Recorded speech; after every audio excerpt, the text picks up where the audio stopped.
I don't think anyone knew who he was. I think he had an old tag that was something else. So he pulled like a DS move where like he entered the tournament with like this random ass name and fucked up the bracket. He fucked up my bracket. That's what he did. But not the most though, because he ended up losing to Tennyson, and I think my chances against Tennyson were actually pretty good.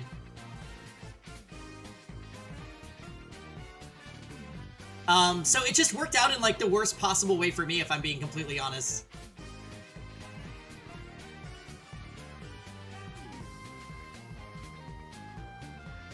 Imagine if I had gotten double jeopardied by Wald. It could happen. We were very close to beating Psychotic. So, I don't know. I think Psychotic plays way more solidly than Tennyson does. Tennyson's like balls to the wall. I didn't get to play him all weekend. I actually sat down to play him in casuals. What to the what? Yeah, I sat down to play Tennyson in casuals, but he ended up losing his set to Mr. B, so I played Mr. B instead.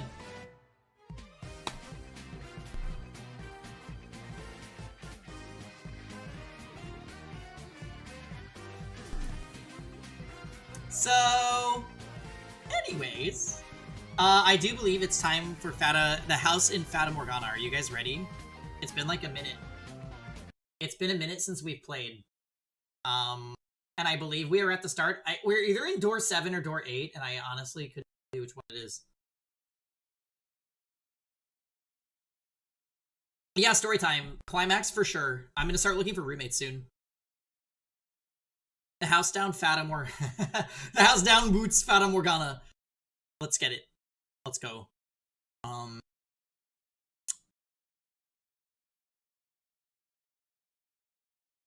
Where am I clicking? Oh, there it is. We are doing Michael's door. That is where we left off. And there is no signal. And that's okay.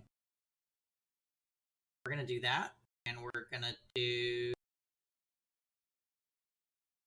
that. Okay. House in Fata Morgana, guys. What happened last episode? It was short, right? I've been so busy this month that we just haven't been able to stream, and it feels bad. But I'm so happy that we can be here.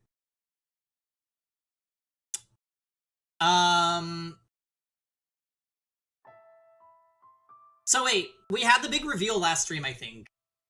They confirmed that Michael is actually a girl and has been a girl this entire time. And now we're gonna do Michael's door, which I believe is door 7. Is that right, Dots? Right. Was born a girl.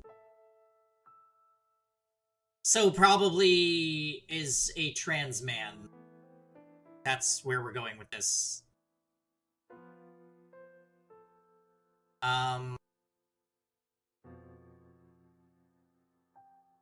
It might help to reread his letter in the text log if you can. That was a big part of his story. Okay, yeah, I think that's a good idea, actually. Also, lovely to see you, Dots. Happy Saturday. We saw the twist coming, but the reveal was still so good. Yeah, for sure.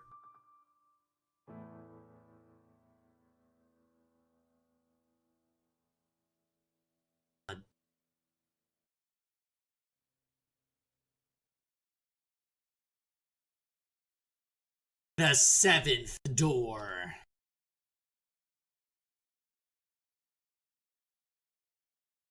This is your favorite door? I'm ready.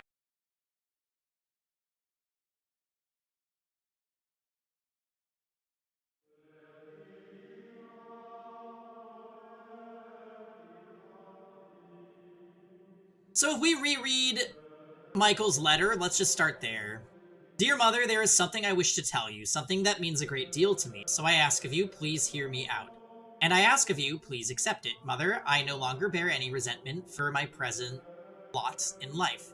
Nevertheless, I would ask you to concede one thing. that I was never cursed, that I was always your son, that I am Michael, not Michelle. I have found someone whom I care for dearly, a woman, and I love her with all my heart. I would like to spend the rest of my life with her.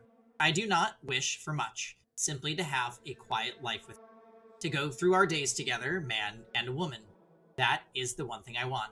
Mother, I know you're aware that my body is no longer female. I am a man. My heart is male. And I ask of you to please accept that. I have no grudge with you. In fact, I am incredibly grateful to you for bringing me into this world. With love, your dearest son.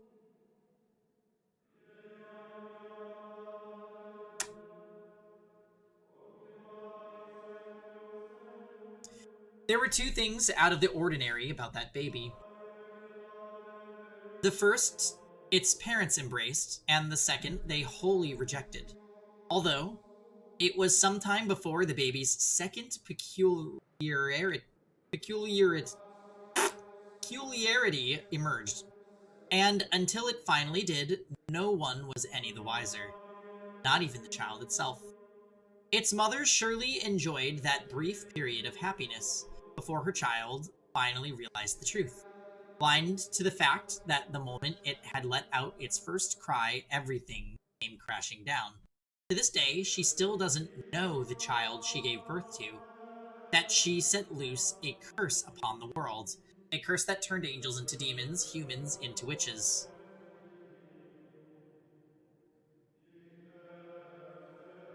My God, look at that. She's beautiful, isn't she? Have you seen her laugh? Not yet, I haven't. At any rate, that color certainly is something else. God's gift to us. No, she's an angel sent from heaven. Angel. Ah, yes. I can see it now, Liddy. Her white hair and almost translucent skin. It's beautiful. My, she opened her eyes. Maybe she felt you nearby. Do you like your father more than me? Is it that, sweetheart? Gorgeous, aren't they? Such a deep, enchanting color. Like two little jewels. Ah, that they are. Magnificent shade of red. I've never seen anything like it. And this is our child. She's special. Feel it. We have to take good care of her. She needs a name. One that's just as special as her. Have you already chosen, Antonin? You were... You were the one begging for a girl. You do it. Besides, I already had to rack my brain for the boys' names. Now it's your turn. Are you really gonna let me? My. That's quite a lot of pressure. Name her after an angel, then. Oh, I like that. All right, then. We'll call her Michelle, after the Archangel Michael. You'll grow up to be beautiful as an angel, my little Michelle. I've always wanted a little girl.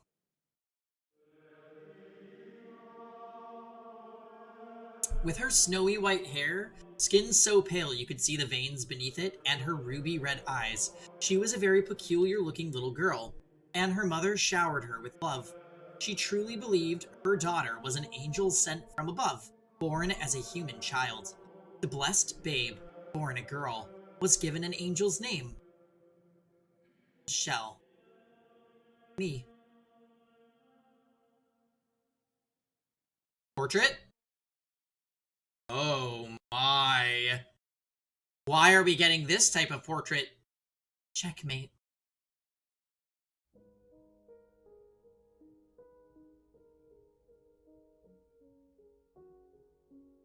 Um, is all the art in this door like this? That's such a change. Not now, Pengy, what do you mean? You know what? Don't say it. I know.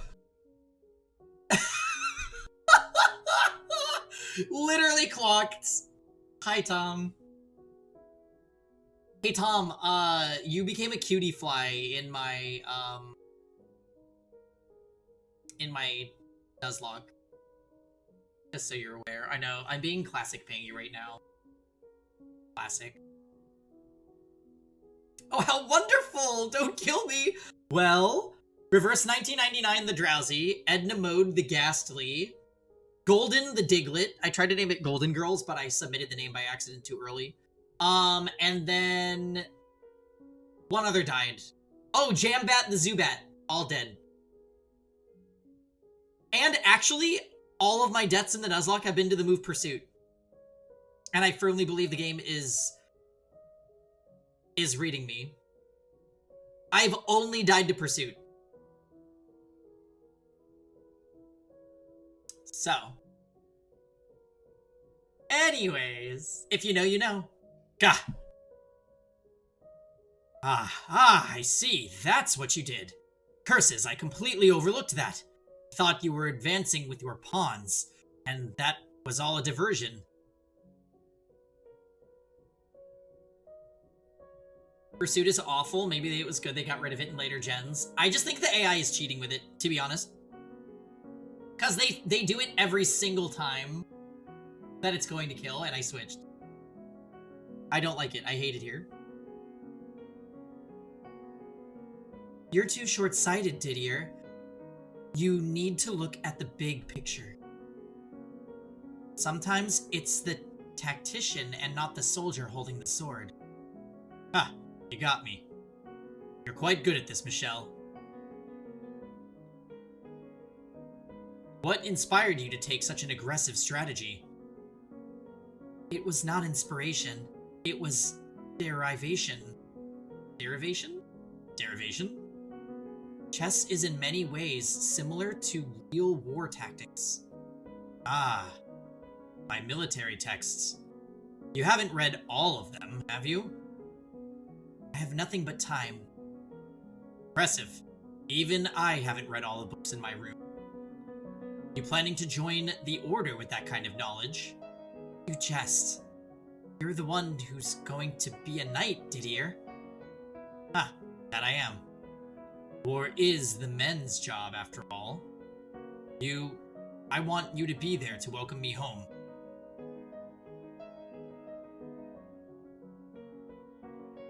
Didier! Oh, Didier! I'm in a bit of a bind. Oh, hello there, Michelle. Didn't know you were home. I didn't know you were home, George. Just got back, yep. He reminds me of Jacopo. Are they married? I don't think so. Oh, these are the siblings!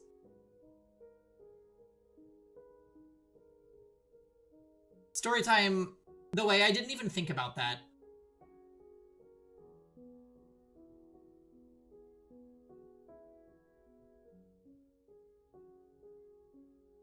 Oh-ho, playing chess again, are ya? Let's see, what do we have here? Get away from the board. That didn't stop door one. Oh, hey, Rosen. Happy Saturday. What an end. You were waiting for a sassy moment to emerge. I just know it. Rosen? Yikes, you got trounced, huh? And you call yourself her big brother. Ha ha ha. As if you're any better.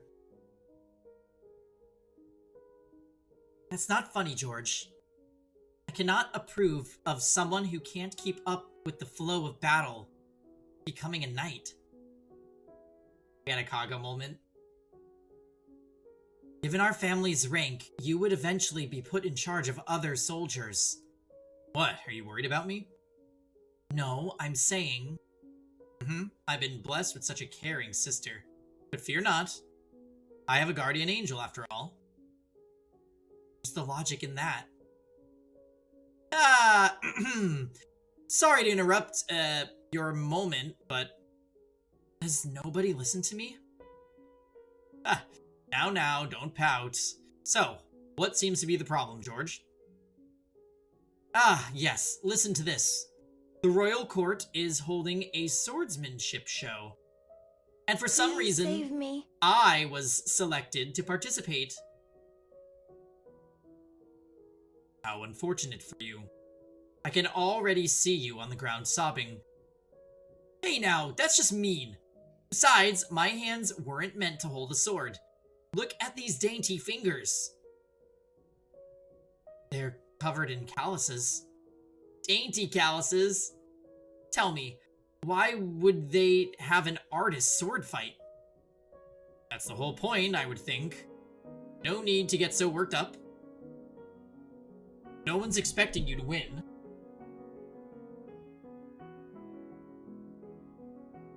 Maybe not, but we do have a name to worry about. And you know what that means, don't you? I'm going to lose, that's a given. But I want to do it in style. I feel bad for your sword. Oh, don't be like that. Come on. Time's a-wasting. To the courtyard we go. Just so you know, if I train you, I'm going to train you right. All I want to know is how to look good. What is it, Michelle? May I watch? Fine with me, but you know you can't go outside. I'll be watching from the hall. I can open one of the windows facing the courtyard. Still, you need to be careful. You can't spend too much time in the sun.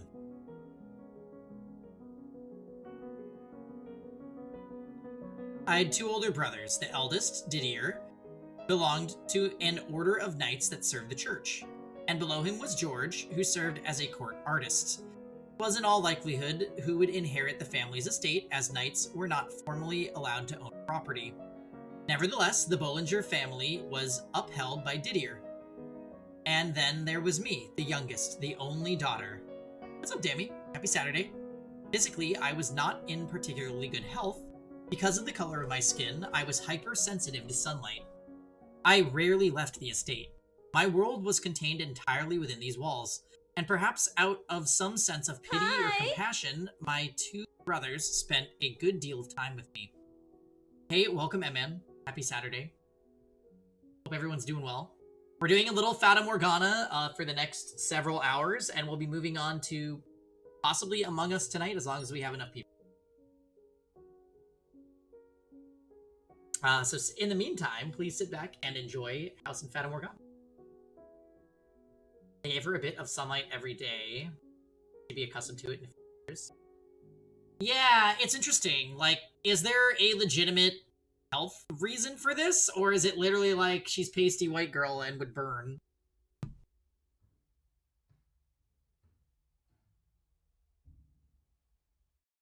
Oh, okay. You could also take a nap, M-Man, and then you'd definitely be able to play. It's something to consider. Didier played chess with me, and George taught me how to draw.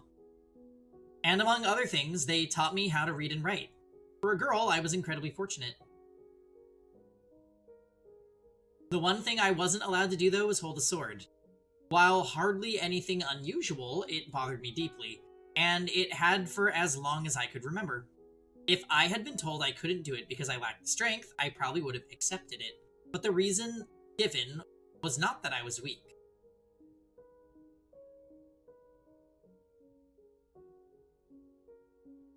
Oh, the M-Man kill lists? No, Lisa... Don't take Lisa's deals, M-Man. She's not to be trusted.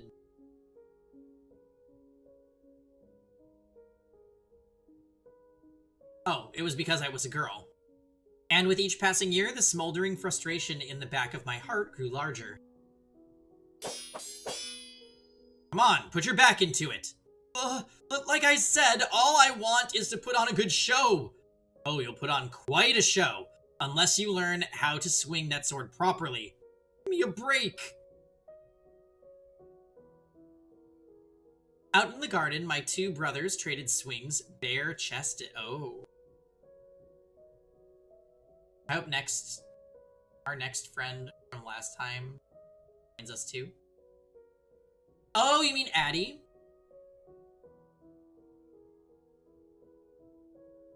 I don't know if Addie... I feel like he's working tonight, but if he's around, I'll send him a message and we'll see. He was pretty funny. All I could do, though, was observe from afar. And every time I found myself forced to watch, I felt a sharp pain like a needle piercing my chest.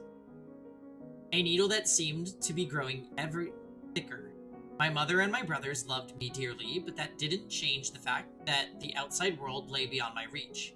I was trapped in the estate by my own body.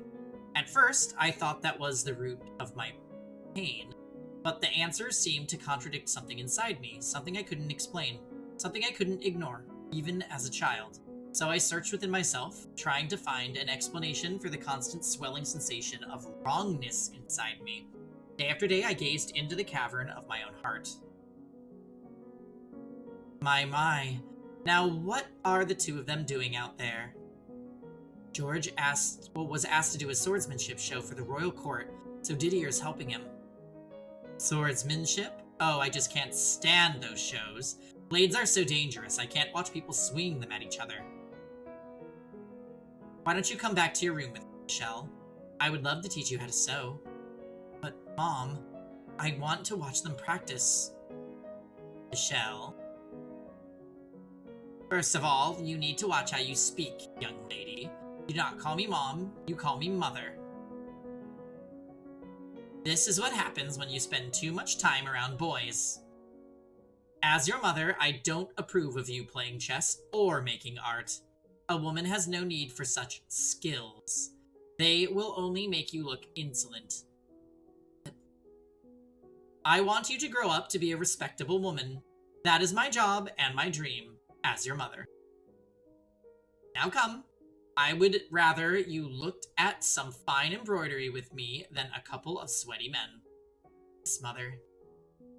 You are my little girl after all. Even knowing what we know about her from the other doors, Liddy already seems... Yeah, she does. She's a woman of the times, though. Because this is a long-ass time ago. Back when women were basically told that they don't need to do anything in life but look pretty and manage the home. Spending time with my mother was agonizing. Was it because her world was so isolated? No, that wasn't it. Her gentle voice, the sweet scent of her perfume, the way she constantly told me how much she loved me, and her diatribes about how wonderful it was to be a girl. Everything she did put so much pressure on me. And above all, she loved to say, "You're my little girl after all." And there was nothing strange about that at all. Every time I looked in the mirror, I saw the daughter of a noble. That is who I was. So the only thing wrong was how I felt. But every time I was faced with the reality of who I was, my heart wavered. I had no interest in learning to embroider. I didn't understand why that was necessary. I knew what purpose it served. Everything she taught me, I would need when I was wed off to some noble boy, and it was my responsibility to learn those things. It didn't feel right, though. I couldn't even accept that fact. The fact that one day I would be married. It was but an ominous shadow lurking in my future. I would have preferred ravaging the books in Didier's room than having a conversation with my mother. Tales of heroes of old and dauntless soldiers, military texts written by tacticians in the midst of war. Thinking about them set my heart aflutter and made me think about my brother. He was training to be a knight. I envisioned armored flecked with rust, a longsword glimmering with the blood of savages. Soon I found myself in my fantasies, imagining how the sword would feel in my hands. The sensation of the hilt beneath my fingers, swinging it gallantly like my brother. How heavy was it? How much muscle would I need to carry it? How much impact would I feel in my hands when I struck something? How restricted would my vision be wearing a helmet? How much did it weigh?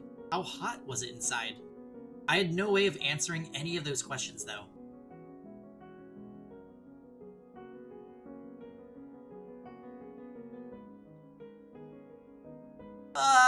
Kill me now! I have some cloth, if you would like to wipe yourself off. Oh yeah, thanks. I'm so dead. You were at it for a long time. I never I've never known D to half-ass something once he gets started, which I guess it makes him knight material, but... Are we winning? Hey, Addie. Hey, Lisa was just asking about you, Addie. We're gonna play Among Us tonight, if you're available.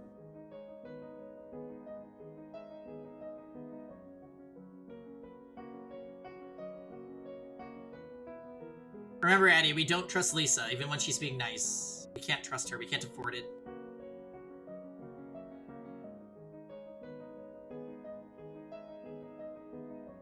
Are you opposed to him becoming a knight?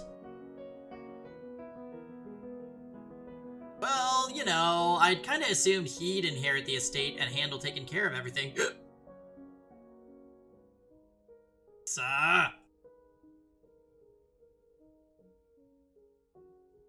She does sound innocent. Until you get to know her, then you realize the truth.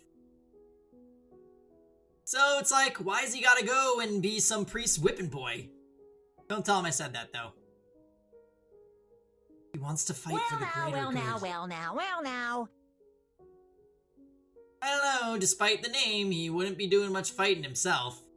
Anywho, someone as passionate as him might be able to make changes for the better. Changes? He knows what condition the order is in. That's why he's joining. Figure he wants to whip him into shape, melt him down, and reforge the whole thing.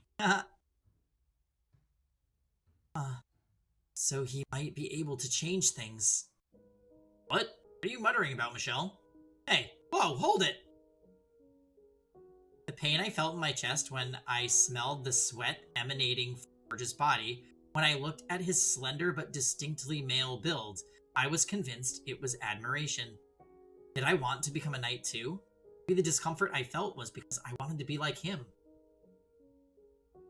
Would it go away if we were able to change the rules and I could join the order as well? I was positive it would. I'm starting to worry that these people from the story are like reincarnated in people that we saw in the other doors. I just have a feeling.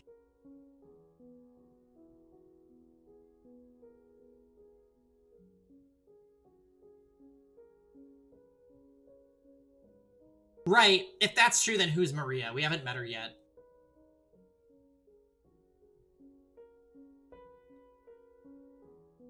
Well, like the swordsmanship thing, right? The beast in door 2 was a master swordsman.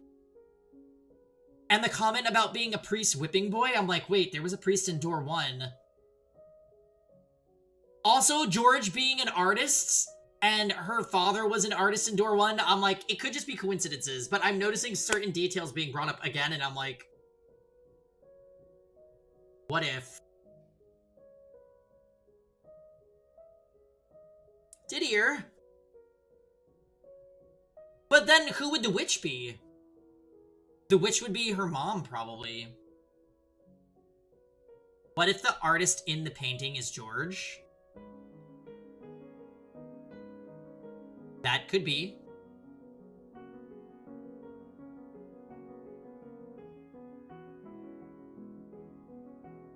Michelle?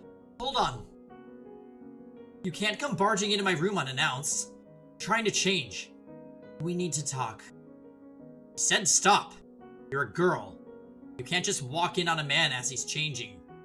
I see no reason for you to be so self-conscious. Listen to me, Michelle.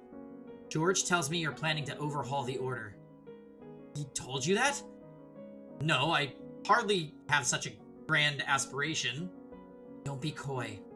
I believe you have what it takes to do it, dear. What's gotten into you? You're unusually fiery today. I'm so curious about your thoughts on one of this door's characters. There's something. So far, Didier, super hot. George seems fine, I guess. And the mother is a freak. And fuck Antonin. Although I suppose you're probably,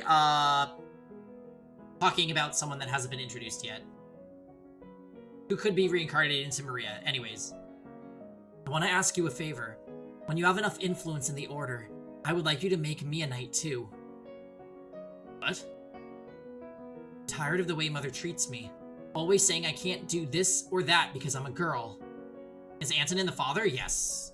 Antonin's the fucking insane lecher that, did the bad things to Giselle.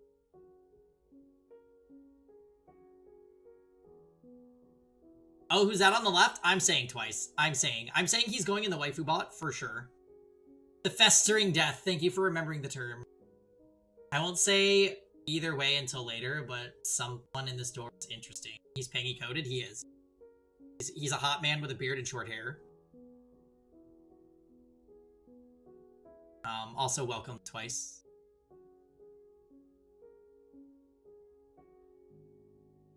I want to learn how to swing a sword. I don't want to do embroidery. I don't care about jewelry or fancy clothing.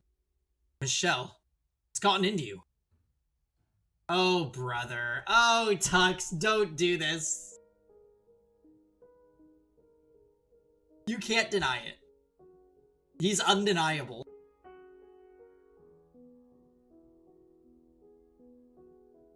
I'm so much more interested in the world you live in, Didier. So please. Well, I'll be. I suppose we must let ourselves spend too much time with you. Not you too, that's exactly what Mother said. Well, according to my sources... Yeah. Ah.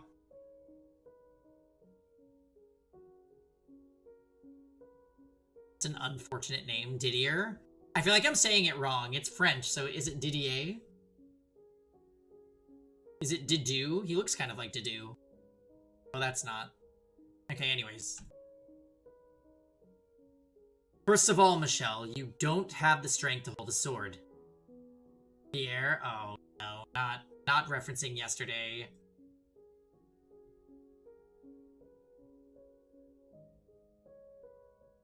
And I'll train until I do. And if that doesn't work, I still have my mind. You know what good and well I could... People are not chess pieces, Michelle. But Didier... But above all, you're missing the most important point. I will not, for any reason, become the kind of man who makes a woman take up a sword. Didier... This may seem normal to you, growing up with two brothers, but I want you to listen to me, Michelle.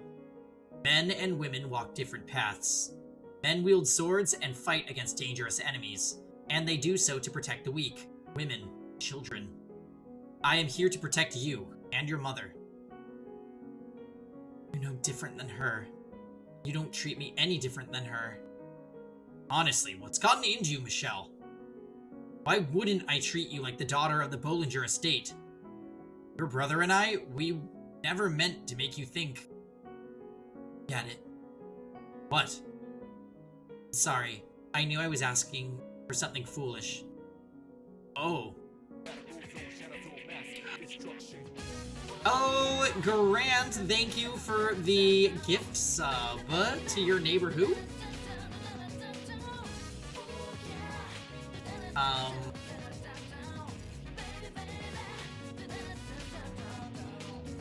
Wait a minute. Okay, I was like, are we gonna get the super long announcement for this again? Because sometimes that happens. I hope you're enjoying the game, Chief Master Grant. This probably makes no sense to somebody that hasn't seen the other episodes, so best of luck. Just know that girl... Can I get a quick recap? Okay, geez. So this game is like a few snapshots in history about people that have lived in this house. This house has existed basically since year 1000 and keeps showing up in different locations throughout history. And there's a maid that lives in the house that told us tales of all the people that have lived inside it. You later find out... I was joking, just to be clear. Don't give me a full recap. It's okay. I just wanted to chime in. Oh, okay.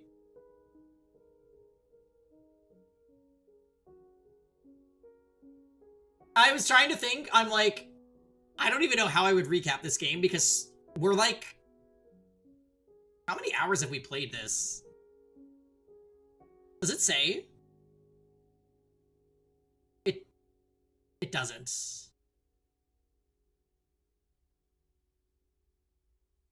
Yeah, it doesn't.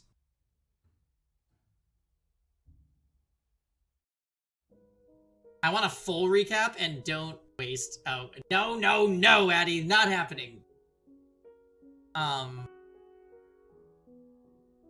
wish that the data log command,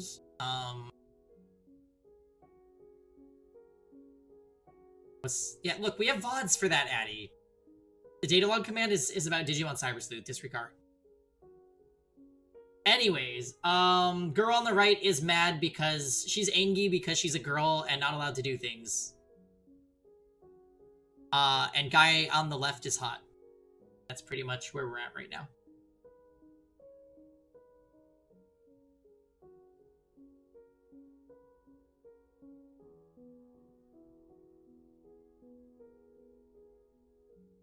I really like the description for Datalog 2, because Fail wrote it, and Fail is fucking hilarious. Michelle looks like she's about to proc Vantage Wrath. I mean... She just wants to be a Myrmidon. Rest in peace, Mia, also. See, she's grieving because she's also an M-name girl, just like Mia and Marsha. The snails are gone, it's too late. Yeah, now we're all about the frogs. Get your act together!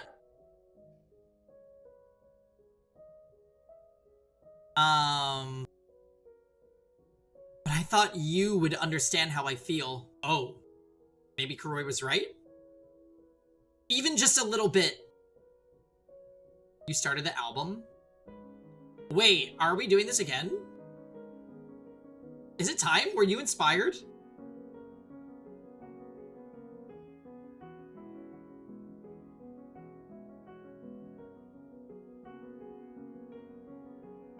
We have to collab though, Tux. Yeah, if you're Wendying, I knew it. Last time on his fighting game journey, Pengy LPT Tong was adventurous in going to Evo with his skill in Cagliostro, hoping he would surprise people by Genazatting everyone. However, due to recent events, he was transitioned into playing Belial, a devious, erotic mastermind with exposed ball. Yeah, that costume for Belial is unhinged, and I love it.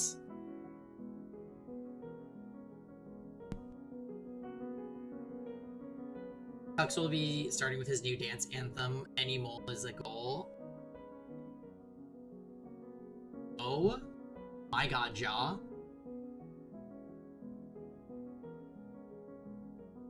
We're gonna make a song about Jaw, deadass. I'm making the song Jaw Eto Melody. And it's just gonna be a song about Jaw.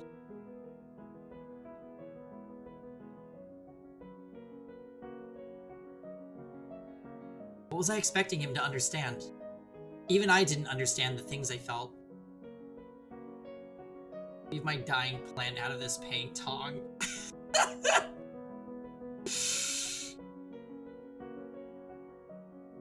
Come follow me, boys. I mean, yeah, Belial is super gay. Love him. I wanted to know what had gotten into me far more than I did. Than he did, even. What I had done was no better than throw a temper tantrum. Was I that desperate to become a knight? No. I had just thought that the key to the chains in my heart lay down that road, but ultimately there was nothing. Assuming Didier had agreed, and assuming I did become a knight, it wouldn't do anything for the core problem. As I dashed from my older brother's room, I snuck a peek at him. His face was filled with an intense perplexity. Wait, you told me you were straight? Who said that? Rip your Eustace era, we're going back to Belial. Belial's very fun to play. My Cagliostro got smoked at Evo, though. I lost to Belial and another Cagliostro. Isn't that just terrible? And how could I blame him? I had tried to push a dozen different ideals onto him at once, filled myself with the vain hope that he would somehow be able to make sense of me when I couldn't even make sense of myself. Yeah, it's just because Belial is... my goodness. And now, bubbling with unwarranted anger at being let down, I fled into my own chambers. I can only imagine how frustrating that must have been for him.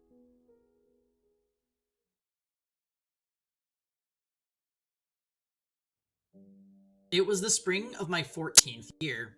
Heavy clouds filled the sky, blocking out the sun and giving the impression of late evening all throughout the day. I, for one, preferred it when the sun wasn't out. Not that sunlight would kill me, but if it was bright enough, the whole world was so white I could hardly see a thing, which meant I could only go outside on days when the weather made most everyone else gloomy. Huh? As I was meandering through the courtyard, I spotted someone I had never seen before. A warm breeze blew past, sending up a swirl of flower petals. The girl's dress hung lightly over her frame, tracing her gentle curves. "Who are you?" I asked bluntly, and the girl twirled around, smiling. "My apologies. You just have such a beautiful courtyard here. I let myself in for a little walk."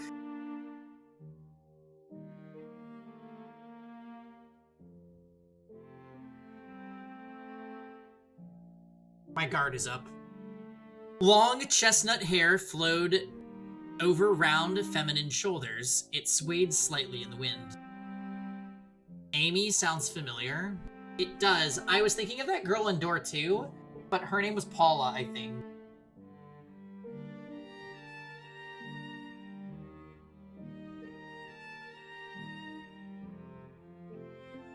The cloud of melancholy dissipated in the light of her smile.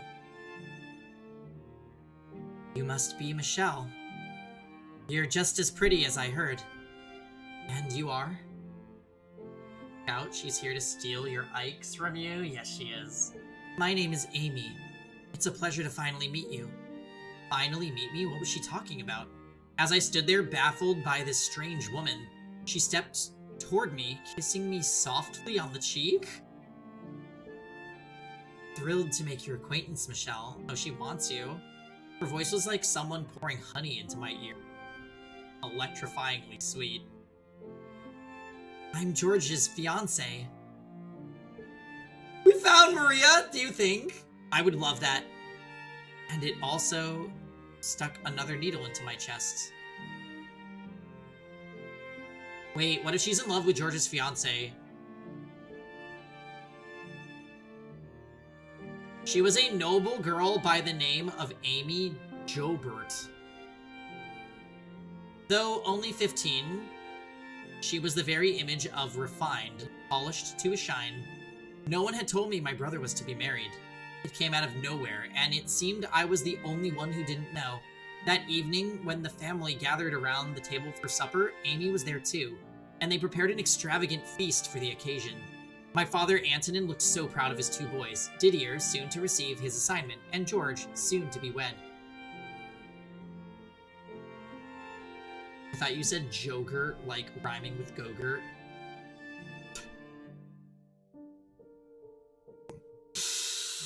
Not Amy Gogurts.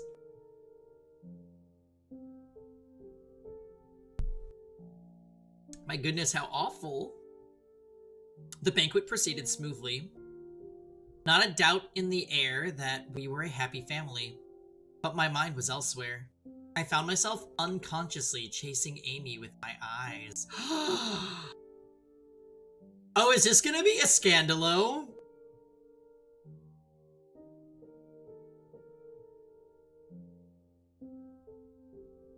Yeah, I think this is gonna be something.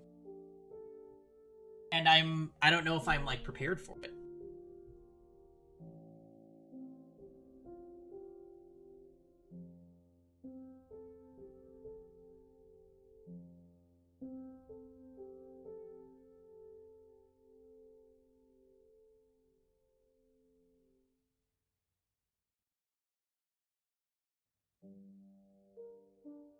Okay.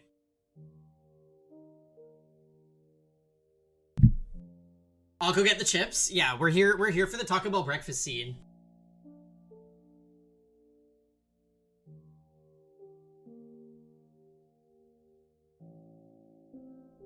Watching the way those slender fingers gripped her spoon, her full lips parting to allow a piece of fruit in, her deep red tongue visible for but the briefest of moments.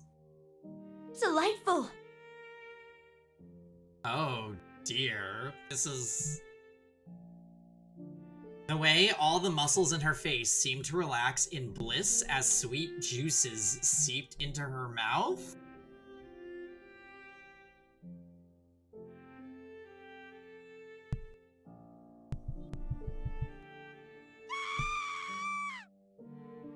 When did this become an erotic chicken novel? Oh, right? This is like the chicken fact book.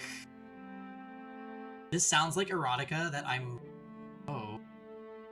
It does sound erotic, because she's like sexualizing her eating fruit, like having breakfast. Yeah, the chicken facts book. 50 Shades of Chicken.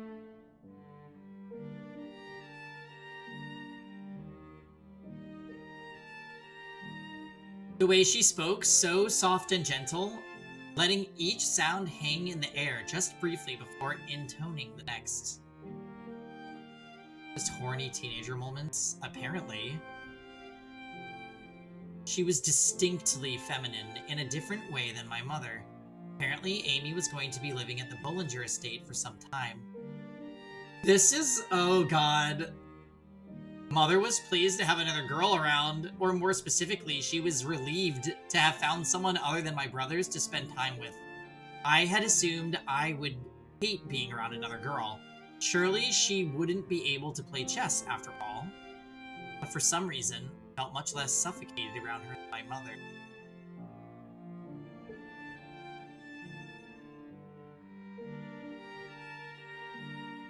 One night, Amy's family and an array of nobles from both houses' social circles assembled at the estate for a party.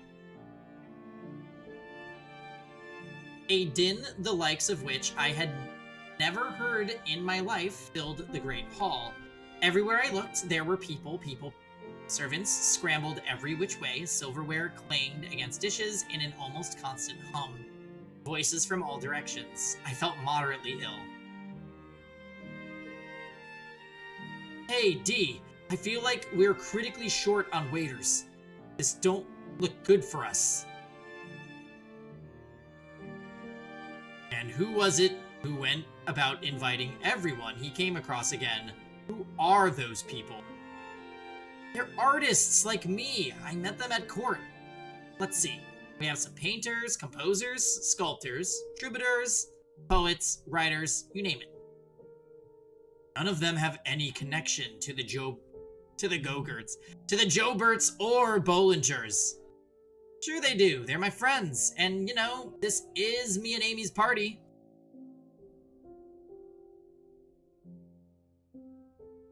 You can play with your friends elsewhere. I hope you realize we have a reputation to uphold. Yeah. Classic Go-Gurts. Off in one corner, several men, presumably George's friends, gathered in a circle. They stood out from the other aristocrats, both in appearance and the air they gave off. The clothes they wore, the embroidery hidden beneath their jacket cuffs, their manner of speech, the way they held themselves. They were, simply put, a far cry from the hard-headed Didier's ideal party guests. Even watching them from afar, it was clear my two brothers ran in very different crowds. The only reason headstrong Didier and free-spirited George were able to get along at all was because they were brothers. If they had been strangers, I doubt their paths would cross much, and if they did, those intersections would be quite rocky. Hey, come here, guys! George's shouting voice pulled my preoccupied mind back to the surface. He summoned his friends, then led them to where I stood. What are you doing hiding in the corner, Michelle? I didn't even notice you. Allow me to introduce you to a few of my friends. Oh god. Ja, the alcohol is intensifying, I think. First Go-Gurts and now George's.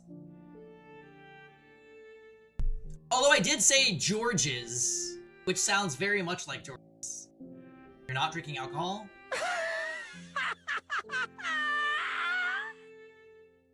Are you sure? Yes, you did it. See? We have a you can cheer on or comment on what's happening on stream with the soundboard. The milk tea is hitting. Yeah. I have so many sound commands. So many.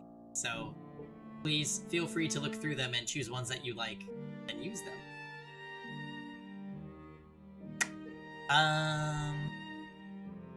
Oh! Yeah, everybody has their favorites, you'll see. Allow me to introduce you to a few of my friends. According to the interwebs, you're supposed to pronounce the E and not the S at the end of George's name. So would it be George? Because I've just been saying George, but when I said George's, it was because of, like, George apostrophe S, like...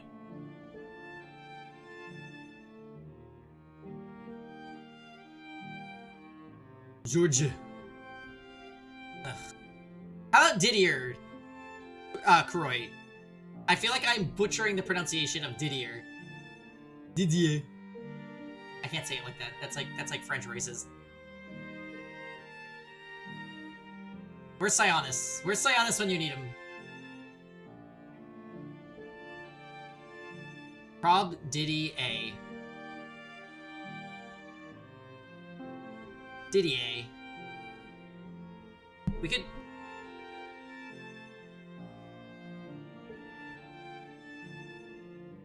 Okay, hold on. Wait, where's my...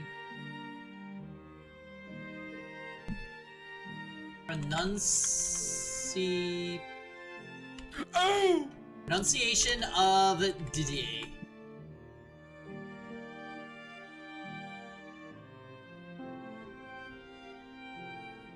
Didier.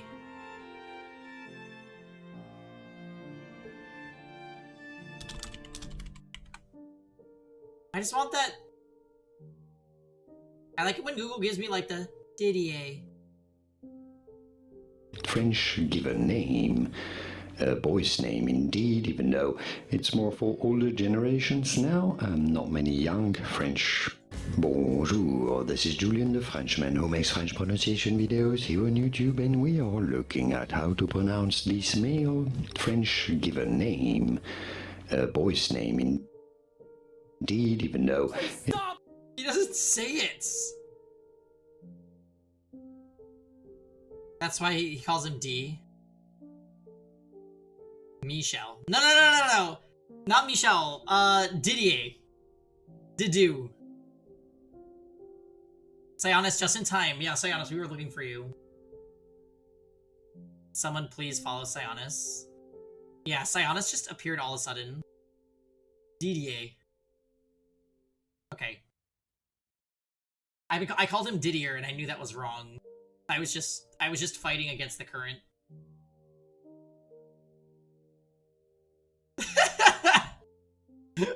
I love that Alchrist command that Rosen used.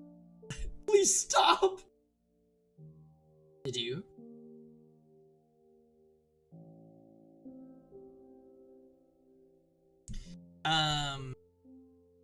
Okay.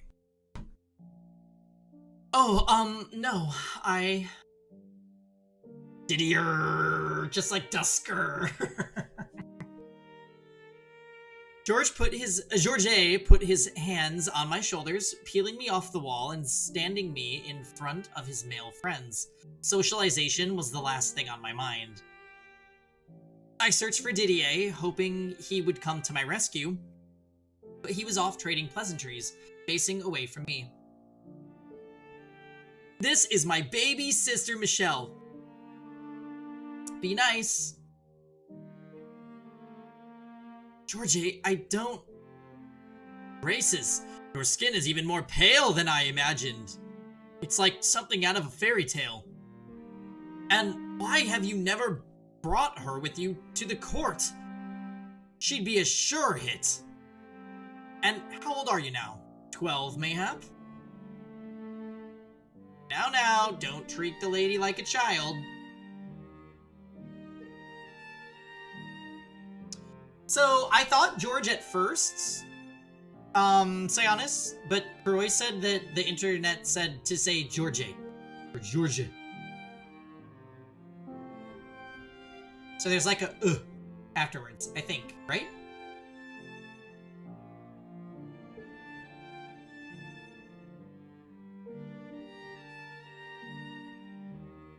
If it's French, then it's just George. Okay. Works for me.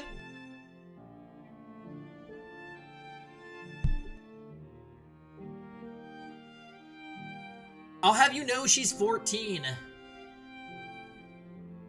There is a slight at the end, but most people skip it. So what you're saying is I could like hyper pronounce it, and that would be like a fun thing to do. Georgia. Georgia. It would be silly. Okay. Do it. All the more reason she should be out there making friends. Oh, that's... The whole court'd flip if they knew you had such a gorgeous sister, Georges. Okay, can't. George, sounds like a live reaction. Don't be a brute, my man. Our little angel has to be kept inside for personal reasons. Uh-oh, sounds like I haven't been showing the lady her due respect. I've yet to even properly introduce myself. How rude indeed. Just call him Georges. Hi, Phil. Happy Saturday. Cheers. I have an LPT G&T. It's actually a G and S because I'm doing soda and not tonic. It's an LPT GS ball. French is Georges. Georges. Happy Fat Morgan Day. Yeah, we're mega Fat Morganing. What did you call it? Oh, the game. Jaw, go get a drink. God damn it. By the way, Jaw, are you okay? Their laughs grated on my nerves. And so did the way Georges spoke, as though... I called him Georges. Georgia spoke as though I was his property. Yes, of course you should have wine. Jaw, go get a drink and then do roulettes. Yeah. And Jaw, are you okay? You're having coffee? Let's go, Lisa. Because you have to stay awake to body, Addie. Tonight. We're gonna confuse the shit out of Addie tonight. And I'm not gonna... His first player protection from me is over. Nightbot beat you to being offended by Fat Morgan. What's happening to me? Oh, me and Lisa are gonna get you. See? She's laughing. I'm telling you, Lisa's bad news. Me and Lisa teaming up is an unholy alliance. It almost never happens.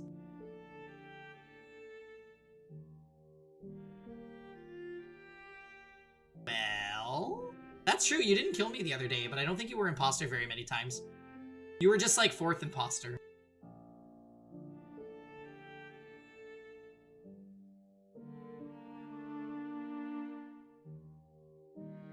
They looked like they were appraising me, which made me sick to my stomach. I had been paying enough attention to notice the man who had asked if I was 12, and the rest of them too, examining me from head to toe in search of curves. I was indeed underdeveloped for 14. But what did that matter? I didn't want a body shaped like Amy's or my mother's. Now then, milady, a proper greeting. The man got down on one knee before me. For a split second, I didn't comprehend what he was doing. Go on, Michelle. He's waiting. He whispered into my ear. That was when it all came back to me. Traditional greeting formed between a man and a woman. Come on, Michelle. Tell me you forgot what to do. I knew. I knew the process. I knew that I had that knowledge.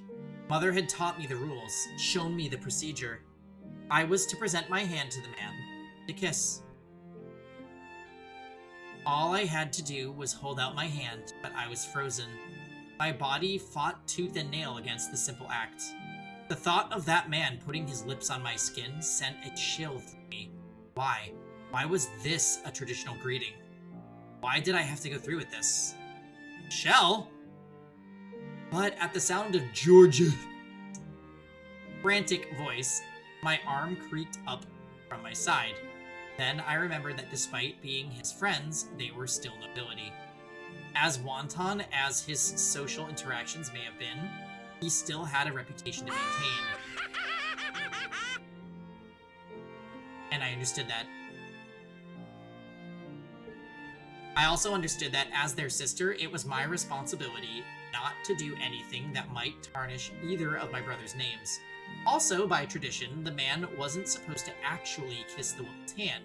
The proper way to do it required he simply mimic the act, rather than make real contact. That much I could handle.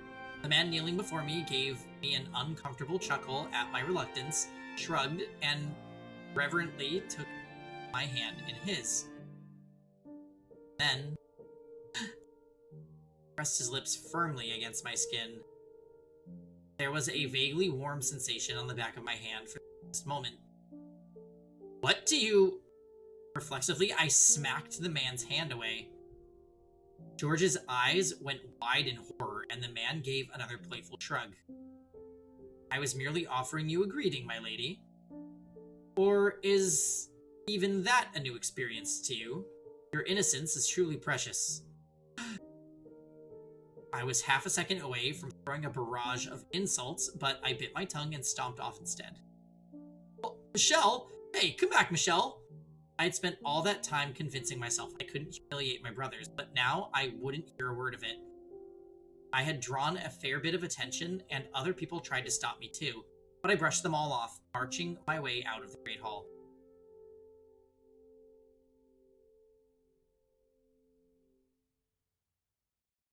I feel so dirty.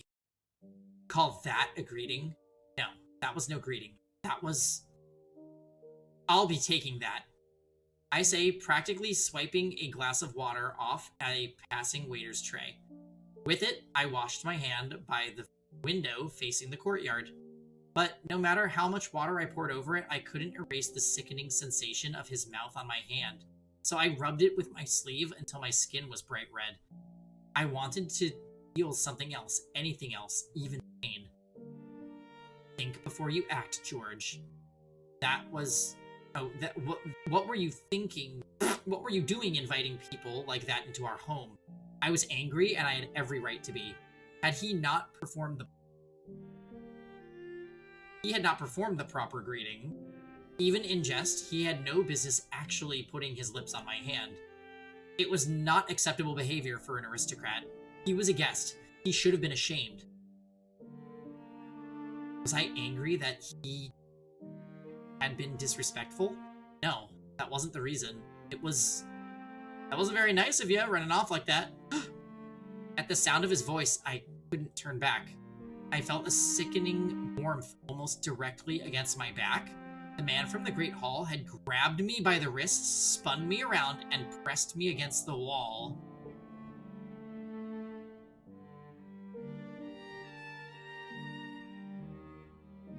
The bitter scent of wine wafted from above. What the hell are you doing? I tried a second time to get away from him, and that was when reality sunk in. I couldn't. All the strength I could muster wasn't enough to make the man's hand budge. My arms were locked in place. I didn't think he was especially strong either. He was hardly built like Didier. And still, I couldn't move an inch. Got a tongue like a boy, milady. But I know some people are fond of that these days. Can't say I mind myself. Let go! Have I always been this feeble? Were my arms truly so worthless I couldn't even escape this brute's grip? Why did I have to get stuck with this body? Now, just so we're clear, I'm not gonna hurt you. I'm no monster, I promise you that. Then why are you holding me against the wall? Because I want a chance to try and woo you. I apologize if I made you uncomfortable back there, but the second I laid eyes on you, I knew you were a keeper. Then let go of me! But if I do that, you'll run away. And it's my personal rule to never let go of anything I like. Your brother says you can't go outside, so if I let you loose now, I might never get a chance to catch you again. Yeah, this is disgusting. What the fuck? I'm having Californian wine for the first time. Hey, cheers, Sionis. I'm gonna make another drink soon.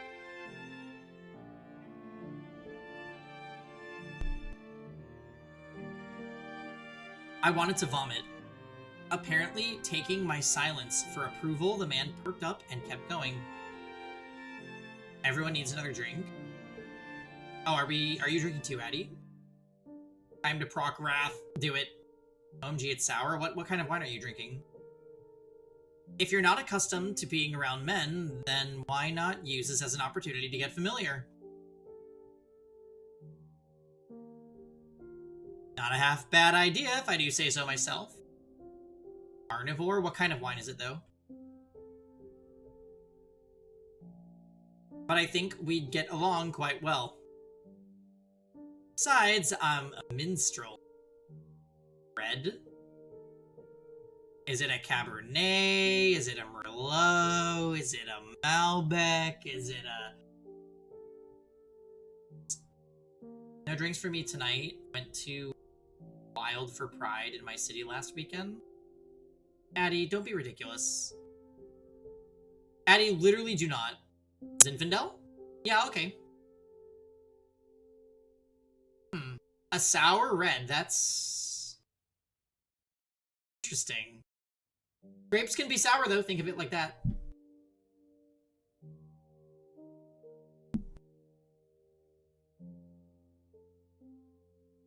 Spend some time with me and I'll write you all the songs you could possibly want. Addie, thank you for the 2 months. Appreciate the Prime sub. Go get a drink. My sources tell me you are drinking juice. So reds from my region of Canada are always sour because Canadian weather makes cream sour. No drinks! You're gonna change your mind, I know you are. Yes, I know what you're like when you drink. It will help you in Among Us, trust me. You need to trust me. Get away from me. Ah, you really do have the most striking eyes. Makes me want to keep them all for myself. With a muse like that, I could write the most incredible songs you've ever heard. Have I ever had Zinfandel? I don't think I've ever bought Zinfandel. When I drink red, I almost always have Malbec or Cabernet. Sometimes a red blend. And actually, at lunch with my dad today, I had Chianti, which was not very good, if I'm being honest. You told me not to trust you tonight. No, you should trust me, but I will still kill you. I've never had a red Zinfandel, only white. Yeah, I've had white Zinfandel. Yeah, Cabernet Sauvignon is really good. Only Jordan likes Cabernet. But we love Cabernet. Cabernet is my go-to for sure. Malbec and Garnacha are also amazing.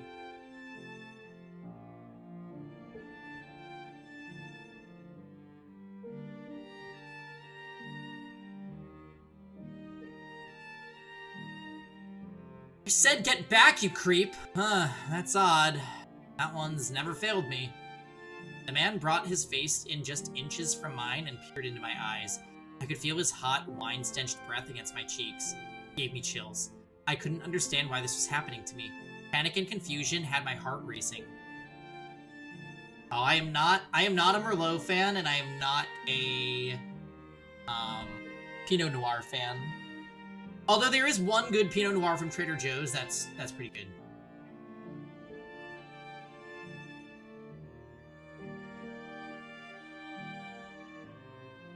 Ooh, Sionis, no. Sionis, no. Addy, go get a drink. I'm gonna be right back, guys. I'm gonna go and make another drink. I'm in trouble.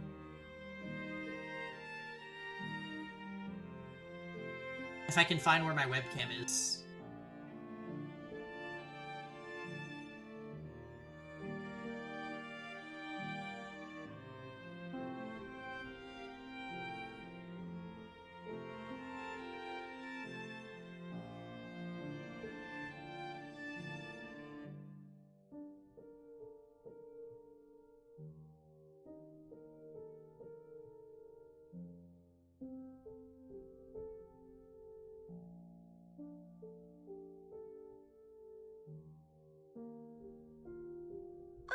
Yes?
Okay, hi, I'm back. Did everyone manage to refill? Addy? Addy, are you there? Anyways, I'm on my first class. Sionis?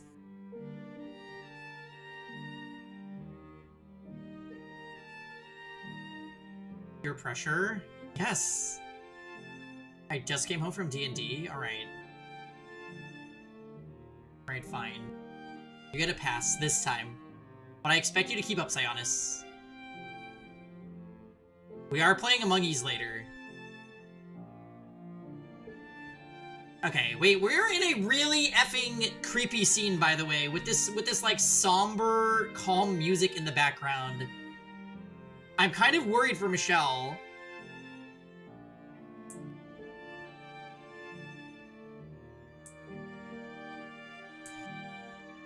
You will be soon enough, darling. You've simply never known a man's touch.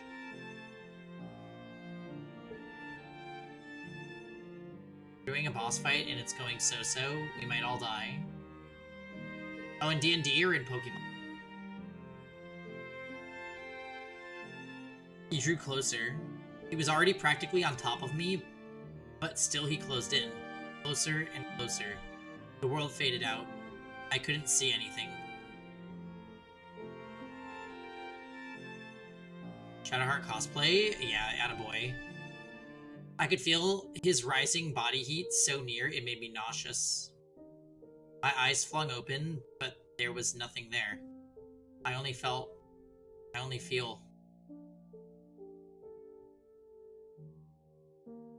Couldn't move.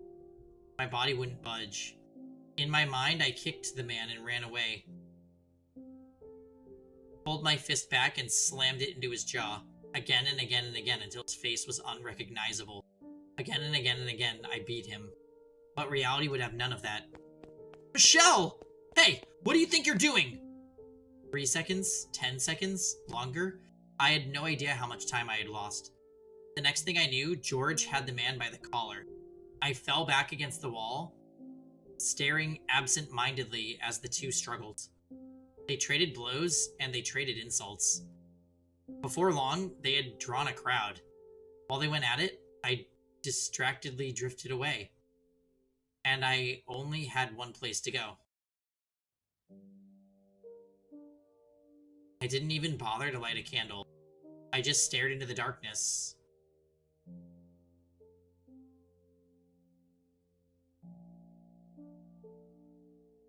Yeah. Hux's anti-stickers. I think we got Natalie to join on the Nuzlocke train as well. My heartbeat was maddeningly loud in my otherwise silent chambers. What had happened? What had he done to me? Those are totem Pokemon though, right, Sionis? So I would say, for the Nuzlocke, if you can, only use them if all of your other Pokemon are dead.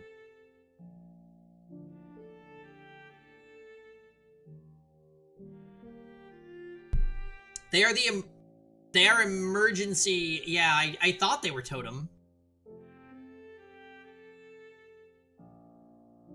What had happened? What had he done to me? Why couldn't I do anything? The last thing I wanted to do was cry. Tears would only serve to worsen my humiliation. Only magnify how wretched I was. Only make me more... effete? I've never seen that word. Ugh. I bit down on my lip hard. I had no need for that trash on my body. I dug my nails into my arms. I had no need for that trash on my body.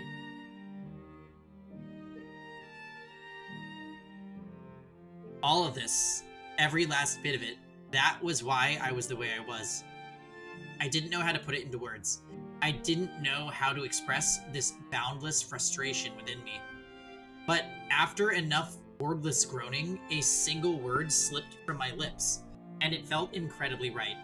God damn it! I knew good and well a girl should not be using such words.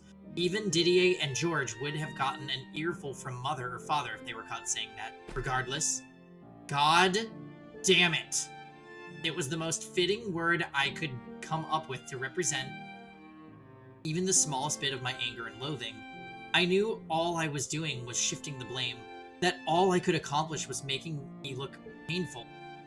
But I would take that over crying like a girl any day. Ha! I let loose a sigh that was halfway to being a scream, then started clawing wildly at my hair. I wanted to yank out every last damn strand of it. Didn't want it. I didn't want any of it. Yeah.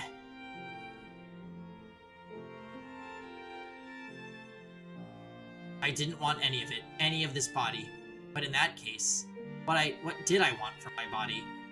Michelle? May I come in, Michelle? It was George's voice, slightly muffled through the door. The man who had invited those people into this house. I'd be lying if I said I didn't hold that against him. Michelle. But at the same time, he had also come to my rescue. Besides, I hated myself the most. I despised myself for being so helpless. Sorry, Michelle. I didn't mean to hurt you. It's not locked. After a few moments of silence, George stepped into my room. Your hair is a mess, Michelle. And my God, you're bleeding. That was when I first noticed the stinging sensation in my lower lip. A metallic taste spread through my mouth. I had been biting it much harder than I realized. There was a lot more blood than I expected. The trail of it was running down my chin, seconds from spilling onto my clothes when George wiped it away. Really sorry, Michelle. He can be a real ass when he drinks.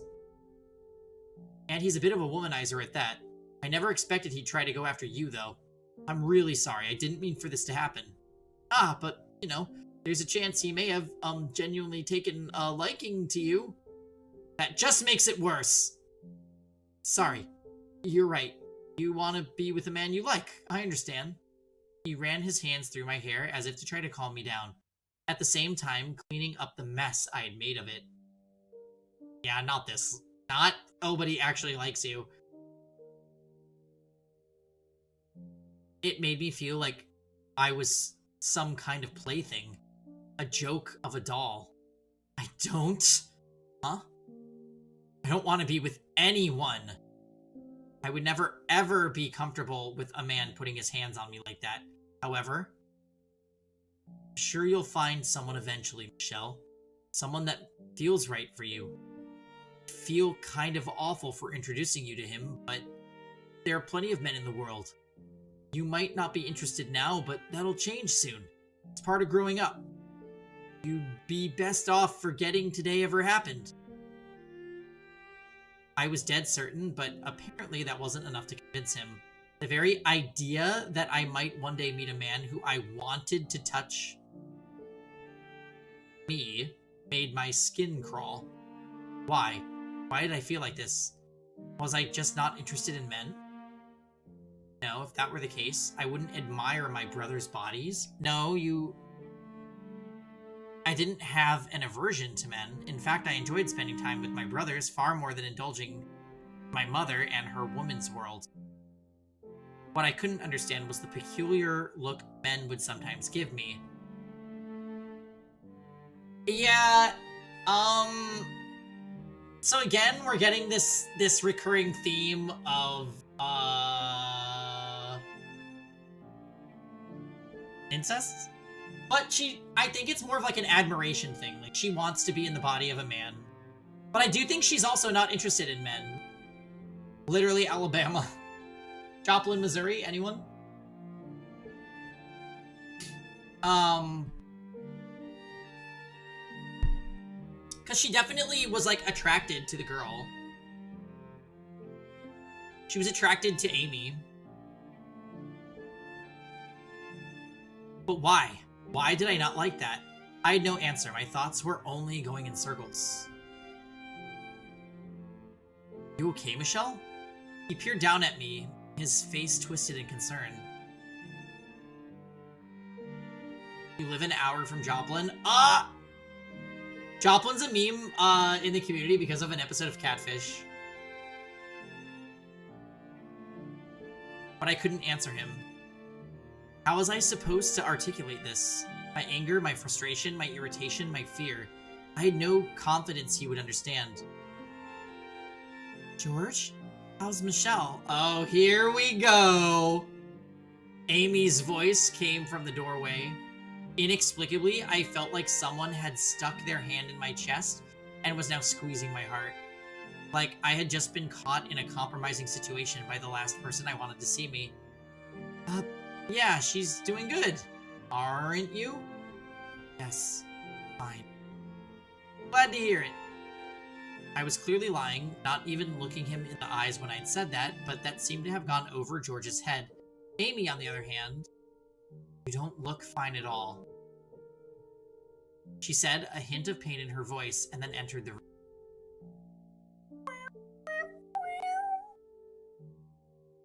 George, Father was asking for you. He says it's time to bring the gathering to a close.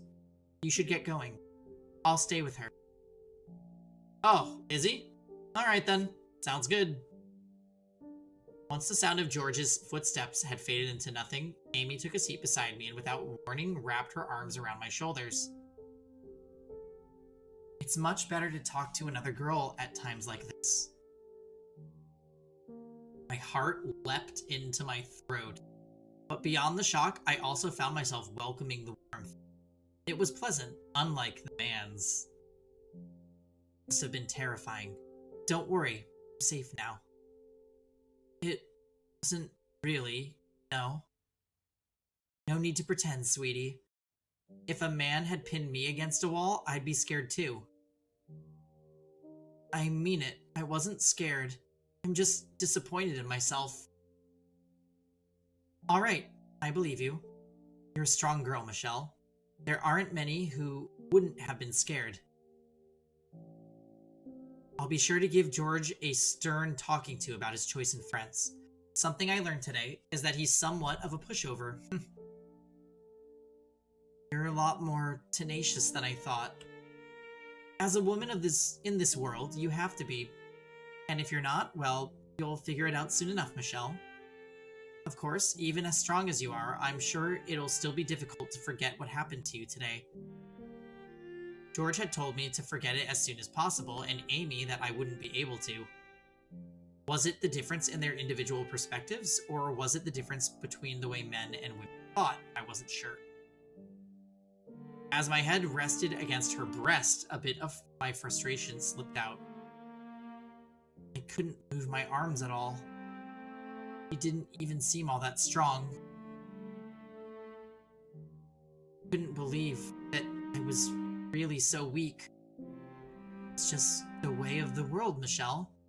Men are physically stronger than women, so you'll almost never overpower one. You're not any weaker than a normal girl. Don't blame yourself. Though it wasn't the consolation I had hoped for, her words still filled me with warmth. I had exploited my own weakness to hear more of that soothing voice. And I alone knew how foolish I was in doing so.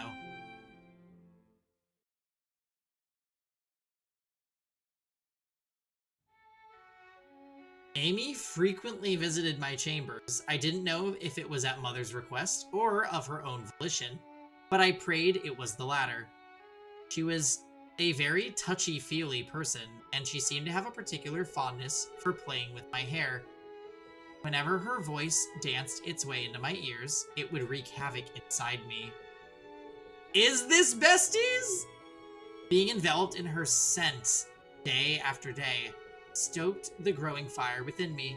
I did my best to remain as straight-faced as possible because the last thing I wanted was her catching on. I understood that the things I was feeling were untoward, to say the least. Yeah, she's moving in. Her hair is so utterly enchanting. I've never seen hair so white before. Not the best viewers. Oh my goodness.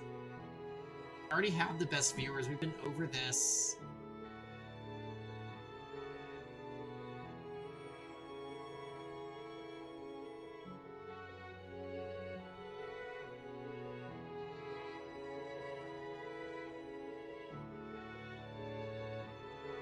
But do you have cheap viewers? We don't need those. Besties who may or may not visit Taco Bell later, depending on their schedule. I mean, I'm kind of waiting for some kind of, like, physical romance to happen between these two.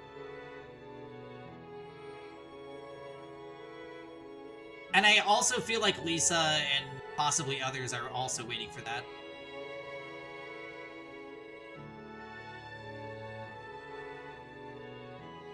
I think having color is much prettier. Oh, well, George says white is the most difficult color to make with paint. There's no greater challenge than capturing the beauty of true white. Living with such a splendid example of the color must have given him a very high standard of quality. Say, Michelle, maybe you could tell me more about yourself today. I would love to get to know you better. Tell you about myself? Yeah, we could become even better friends if we found some mutual interests. You've not been paying attention because of the lack of despair. I mean, Michelle got pinned against a wall by a man and couldn't escape. And then her brother rescued her. And now his brother's fiance is, like, visiting her chambers every day, and she's, like, super into it. That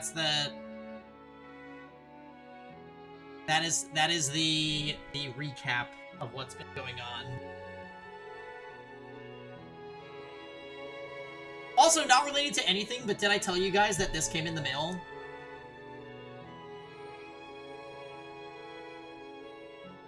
Very exciting. Beg for mercy. Vengeance will be mine. Vengeance will be mine. Delightful. Yeah, we won't be playing it for a while, but like, God, this game has a beautiful case. The cover art looks so fucking good. Party.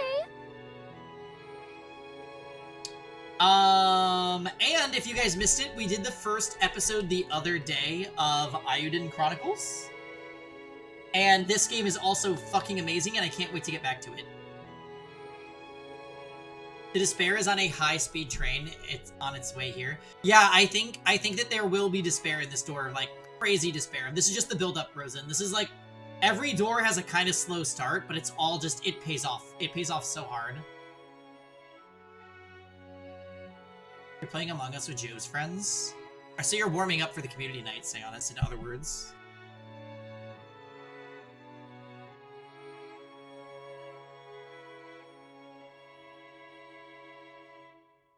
Excellent.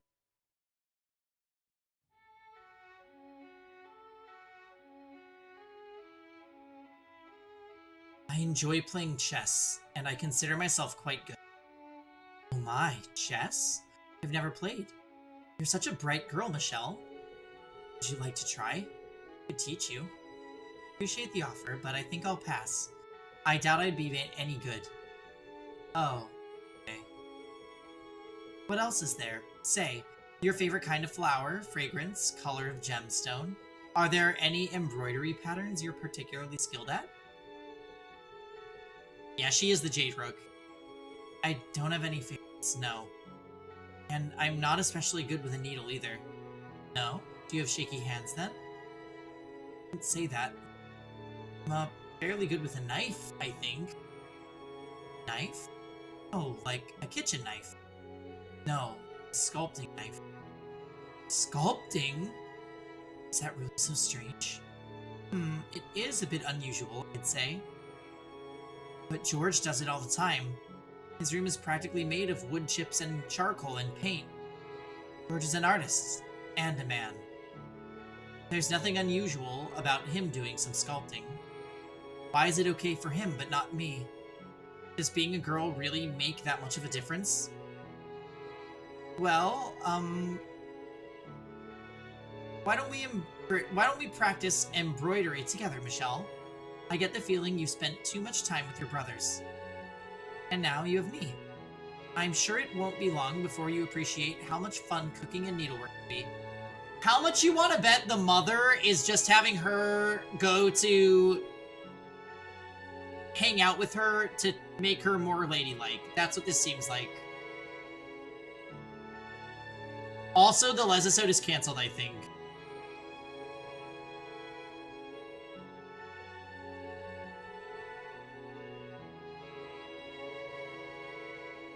She sounds just like Mother, and she gives the same reason too, because I'm a girl. And that's not an explanation, it's a vague generalization. That said, if I agree, I can spend more time with her. Okay. Wonderful. Come up with beautiful designs together. And when you've made something you're proud of, you can give it to a boy who catches your eye.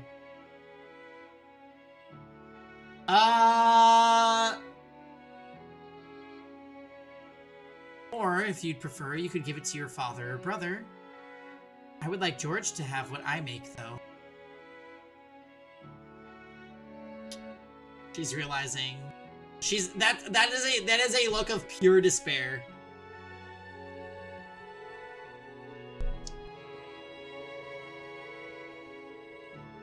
Oh, I've been wondering, did you and George meet at the royal court? Oh, heavens no. I've never been to the court. One day my father told me I was getting married. And the next day is when we first met. It happened that quickly? What, are you worried about me, Michelle? Yeah, that's the look of a Stadium 2 player. Don't worry, I'm not displeased with the arrangement. In fact, I'm quite happy with it. Aristocratic marriages are almost always sudden. And as a woman, you get used to being a piece in their games. But George, he's different. He's a gentleman. A gentleman? Him? You sound surprised. I believe hedonist suits him better. Oh, I quite disagree. I have complete faith he'll do good by me. I couldn't fathom where she found such confidence in him, especially a man she'd only just met. How could she trust him at all? She was nothing but a pawn, and she knew it. So maybe she was simply putting on an act. I had trouble believing her smile was anything but genuine, though. One day you'll meet the right man for you, Michelle. And he won't be a drunk guy like the one from earlier. He'll be a kind, hardworking, respectable man. I would rather not find anyone. I suppose this is all still too soon for you, huh? Say, how old are you, Michelle? 14. Wow, I assumed you were younger. I really look that young? No hard feelings. You're just like a tiny doll, so small and slender. And look, not one bit of meat up here at all. Hey! She playfully grabbed me from behind and started prodding at my chest.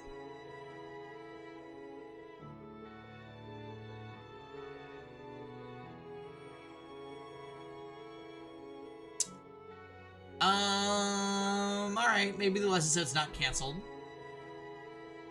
As her delicate fingers slid across my skin,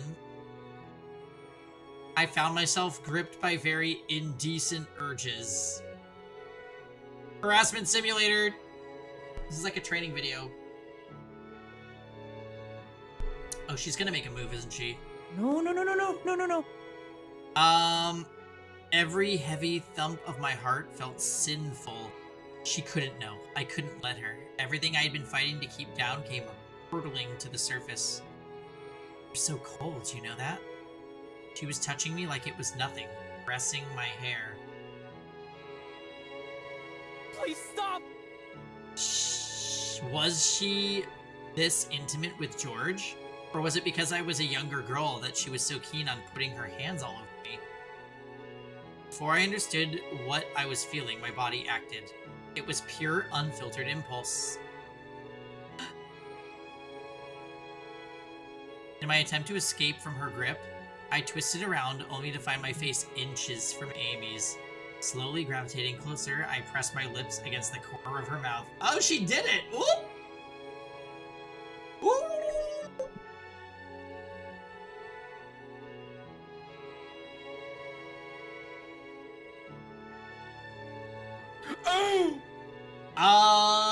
Story time? Can we fix her?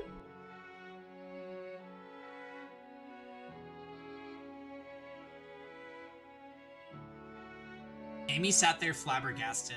Go! I was equally aghast.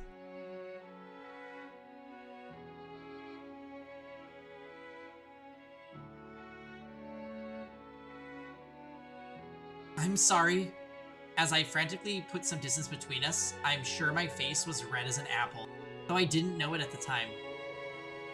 Well, that was certainly unexpected. I'm sorry, did I make you uncomfortable touching you so much? Amy was smiling, though it looked forced. No, not at all. Then I must have startled you. I'm sorry, if I had let you go sooner, we could have avoided this accident. Do you mean accident? Kiss on the lips wasn't an accident. Oh, okay. Was Amy... It wasn't, Amy. I seem to have confused you somewhat, Michelle. What? You know, I can be very touchy-feely with you. And you took that to mean you should do the same. No. You can't do that again, alright? If you want to kiss your friends, you do it on the cheek. Save the lips for the man you love. Ah, my god, this is gonna be such a traumatic moment.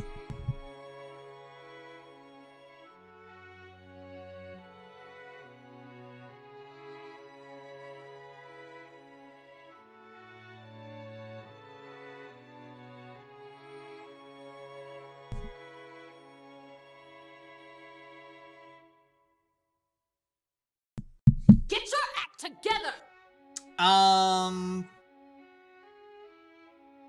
I should get going then. George starts getting cranky if I don't give him enough attention. Hold on, Amy. So long, Michelle. She's gonna go report to the mom, and the mom is gonna exile her. Yeah, there's no way.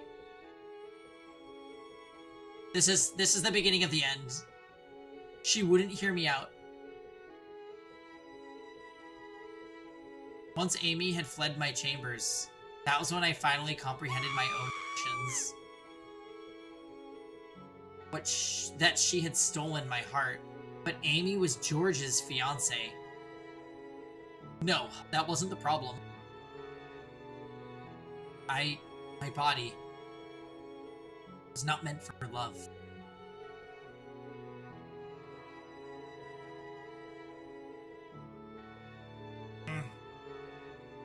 I awoke in the middle of the night to pain in my joints. Not enough exercise, I guess. I tried bending and stretching my arms and legs, but it did nothing. So after pondering on it for a bit, I decided to go for a late night walk to distract myself. I think it's Amy or Amy. Isn't it pronounced the same?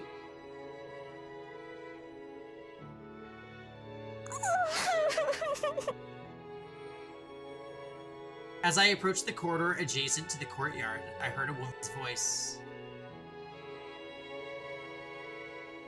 Still concerned about staying here, Amy's voice. Doing my best to remain perfectly quiet, I pressed myself up against the wall by the window and listened to the conversation. Amy means loved, but the accent makes it pronounced Aime. She's gonna hear her talk to the mom. Yeah, Lisa. Yeah.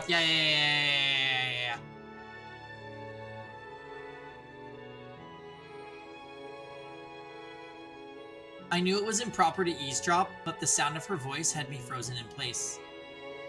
It's Michelle. I'm afraid I've confused her. A tiny jolt ran down my spine, my muscles all tensing up at once. The sound of my name rising to her lips, but not in the way I would have liked.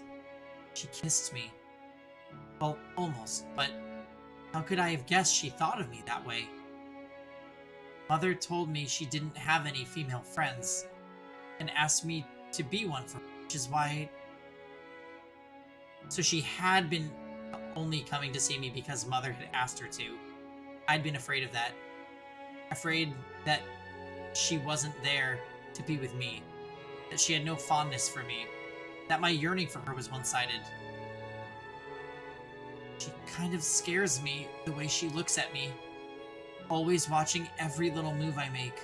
I'm sensitive to that sort of thing. I can tell what's going through Michelle's mind. I managed to deflect it this time, but I should have never gotten friendly with her. Oh, please!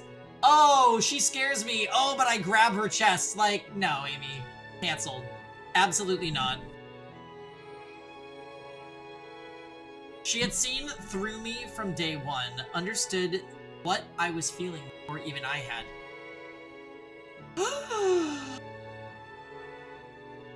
It's disgusting.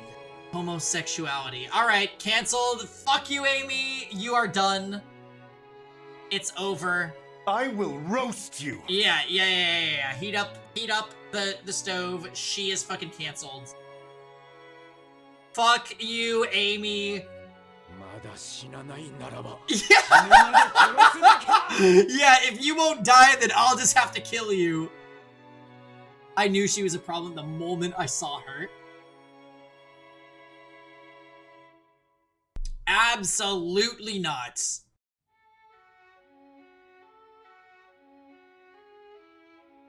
Screenshotting and using as a reaction. Oh. It's genius is what it is. She chewed. Homosexuality? Did I hear her right? Something inside me crumbled, and with it came an intense sense of wrongness. There it was again, that overpowering discomfort, that fear coursing through my veins. No, so I don't think she knew that Michelle was gay from the start. I think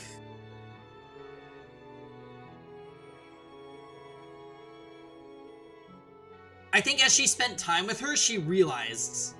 She's like, all right, this chick is watching me in a way that seems a little too interested.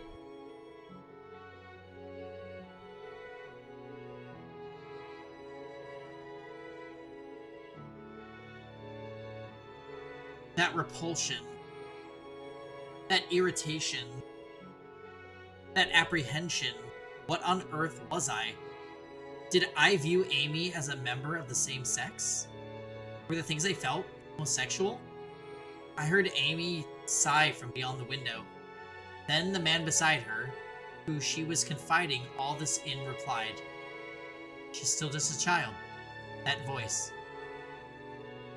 And one with underdeveloped social skills besides. Understand that she's going to do and say some inappropriate things.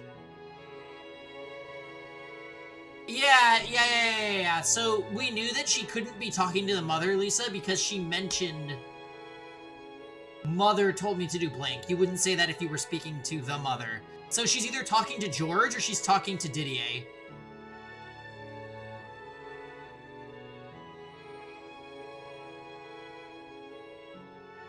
It's not uncommon for a child to mistake admiration for love. And I didn't know this until recently, but when she gets something into her head, she has a tendency to run with it without thinking. Was not the man's I assumed it.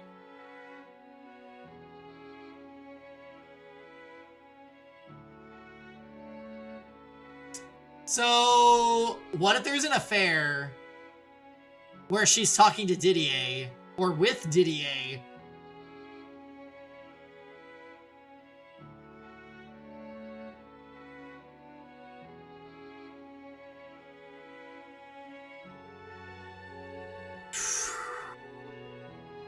The other day, she asked me to let her be a knight. I can't imagine how she thought that would end any other way. Why? A puddle. This is unfortunate. This is very unfortunate. It's not very often there are women other than mother at the estate.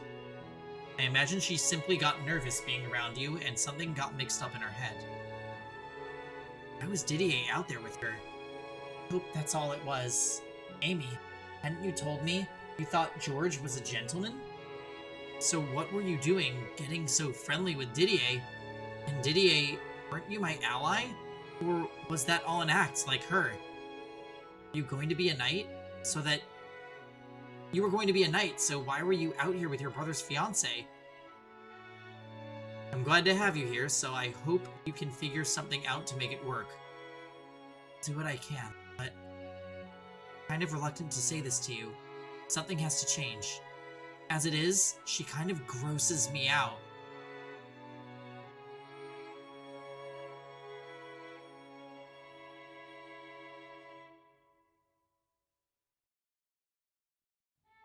Amy is the fucking worst. She grosses me out. So what? I was some kind of sick, disgusting creature. All I had done was show feelings for her. I couldn't be George or Didier. The needles piercing me expanded, both in size and number. Soon I was being skewered by a dozen of them. And the heated sighs rising from the courtyard only served to make the pain worse. All I could do was cover my ears and run.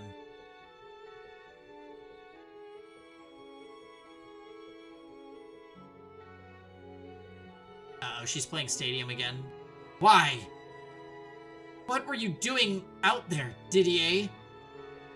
How am I gross, Amy? It's not real. It's all a bunch of lies.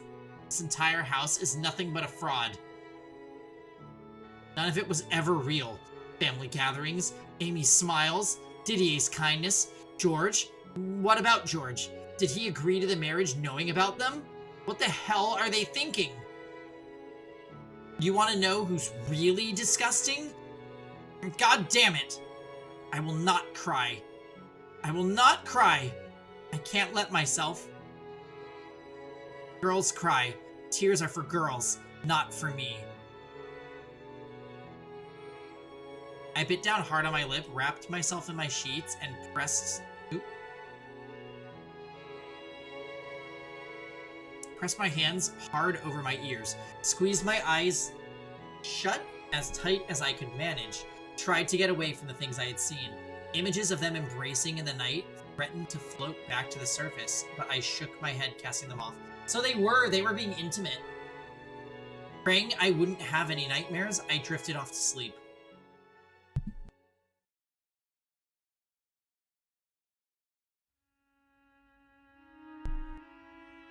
The next day, I awoke with a terrible fever.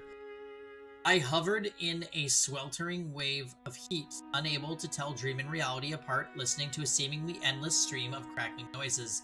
The sounds were coming from inside my body. I thought I was falling apart. Mother was horribly worried. I had never been the most healthy child, but I had never fallen this ill either. I couldn't get out of bed. My voice was raspy like an old woman's. I was genuinely afraid I would wither away and die. Mother called in doctor after doctor to see me, but they all said it was the flu. That bodily pain was common with fever. While there was a doctor in the house, Mother was able to remain relatively calm. Once they were gone, the anxiety came back. She stayed with me day and night, even for going to sleep. Her hands gripped mine. They held me fast. She had her head bowed as if in prayer. Don't worry, it'll be all right, Michelle. Is watching over you. He will protect you. You are his child. You are his angel sent to Earth. He will not forsake you. The doctors say it's the flu. Though her words seemed to be directed at me, there was a vacantness in her voice, as if they really were for herself. For so long, she had wanted a daughter. I couldn't understand her fixation, but seeing her there through my cloudy eyes, I wanted to apologize for ever thinking spending time with her was agonizing. How are you feeling? Your mother's here for you. Don't worry. The only sound that came from my mouth was a faint gasp. I drifted in and out of sleep, Mother's hand wrapped around my own. And I had numerous dreams. In my dreams, I was a man. In my dreams, I was Didier and I was George. In my dreams, I fell in love with Amy. And in my dreams, I loved her. You're disgusting. But with one word, the dreams twisted into nightmares. My body was torn into fleshy chunks. I had sunk into the darkness.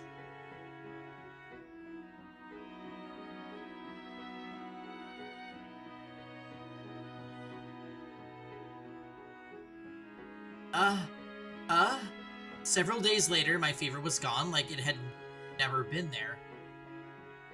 Homophobia is the main storyline. Slay? Yeah, that's what's happening. What the? My voice did not recover. And when I attempted to climb from bed, the murderous pain in my joints came rushing back. Instead of my feet, I landed on my face. My voice was unbelievably deep. The pain only got worse. Every time I took a breath, it felt like someone hammering a spike into the back of my neck. Wait. What if she caught some illness that, like, damaged her voice beyond repair, and now she has a deep voice?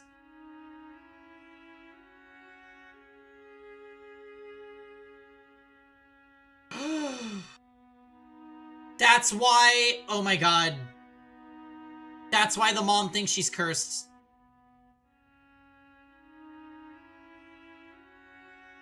And that's why my Michael voice was perfect. Because it was deeper. Oh, this is... Okay. Alright, it's coming together. It is actually slightly different than the Van Zeek's voice. At least in my head when I'm doing it, I'm basing it on a different type of thing. The hallowed chalice. Giselle. Yeah, it's slightly different. It's slightly different. Maybe I don't portray it that well, but it's not supposed to be the same. Van Zeke's was iconic.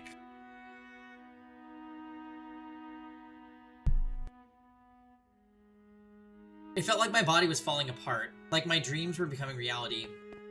Michelle! Michelle! When Mother scrambled into my chambers, I remembered the time she had spent at my bedside, and a wave of relief came over me. I reached my hand out in a show of vulnerability. She didn't take it. She couldn't take it. Mother? What's wrong with your voice, Michelle? Ah, I see. You're still not feeling well, are you, Michelle? A look of restrained fear on her face, Mother stepped toward me, placing her hand on my forehead. Her palm felt hot against my skin. You don't have a fever. But I hurt all over. My joints. You're still sick, Michelle. But don't worry, you'll be fine in no time. Now, back to bed with you. You're a girl. You're a girl, so you shouldn't be sitting on the floor. It's bad for your back. Your girlish back. As Mother repeated the phrase, you're a girl, again and again, that nagging sense that something wasn't right grew more distinct. Was I really sick? Was this actually my voice now? And if it was, what was I turning into? My voice was certainly not a girl's voice.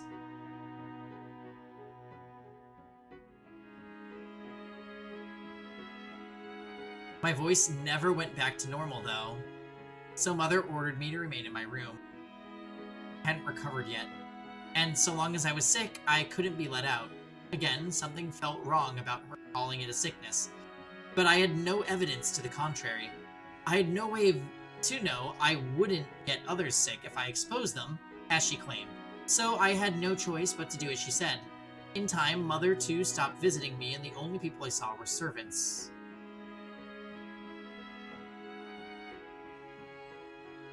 What if she was born a boy and Mother made her look like a girl because she wanted a daughter? That's actually possible, Lisa. Because she didn't develop like a girl, I guess. But, I don't think that's the case, personally. I think she's probably just trans.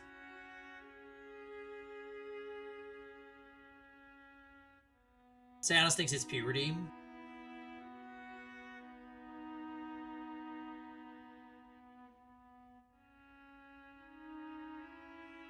Yeah, I kind of think... I think she got really sick, and it fucked up her voice, and now she has a deep voice. And the mother thinks she's cursed because the mother's gonna pull some shit like you're turning into a man.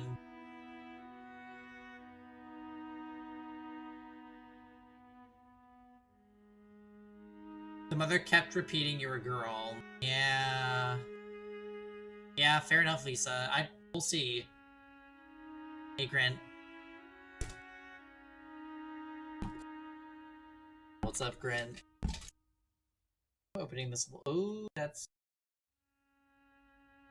is not. Okay, so the mother stopped visiting. They did their jobs, but refused to look me in the eye. No one else came to see me, though. Not Amy, Didier, or George.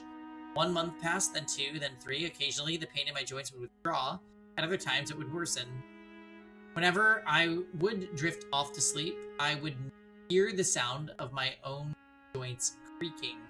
I would dream of a woman standing in the courtyard, her soft chestnut hair fluttering in the wind as she whirled to face me, a smile on her face and her breast exposed. One day, after around 6 months of servants refusing to make eye contact, I stopped one and made a request. to have a mirror brought to my room. While he didn't acknowledge me, the next day I had my mirror. By that point, I was fairly certain I knew what had been happening to my body. I had no clothes to wear, because none of the multicolored dresses hanging in the wardrobe fit me anymore. Pulling the heavy red cloth covering my mirror aside, my completely naked body came into view.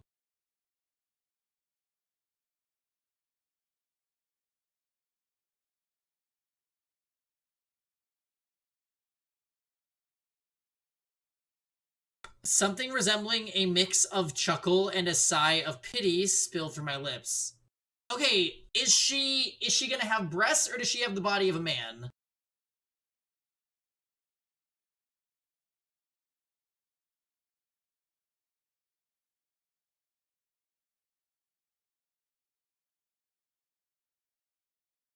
This is me. 6 months. After 6 months' time, I could hardly recognize myself. Extending my hand through the mirror, I traced the outline of my bony reflection. My shoulders lacked mother's curves, and my skin Amy's sheen. I was pale and haggard, but structurally I looked like my brothers. Obviously, being younger than them and not as active, my muscles lacked any kind of strength. They lacked any kind of strength, but I wouldn't have batted an eye if I saw myself holding a sword. I was a full head taller than I had been 6 months earlier, and I felt an odd certainty that I wasn't done growing either. Staring at myself in the mirror, I traced my name across the surface. Shell. Don't need these last two.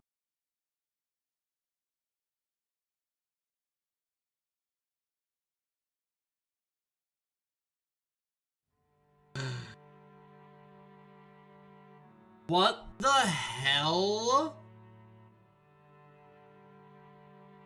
Okay, so wait.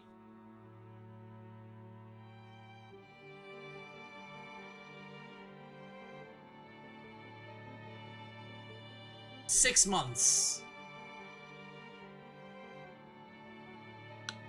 Wait.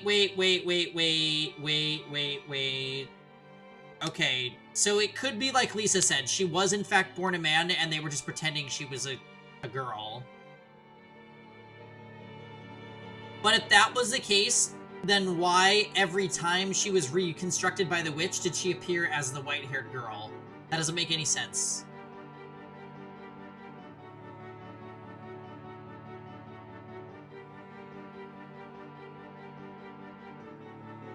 I'm actually confused. It could be because Morgana's a jerk.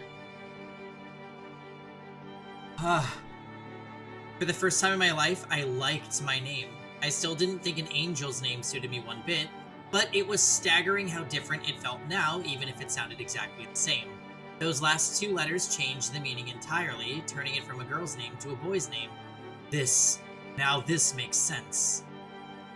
Everything was falling into place. My admiration for Didier, the envy I had for my brother's bodies, the feelings I had for Amy, the indecent dreams I've been having. I was always male. I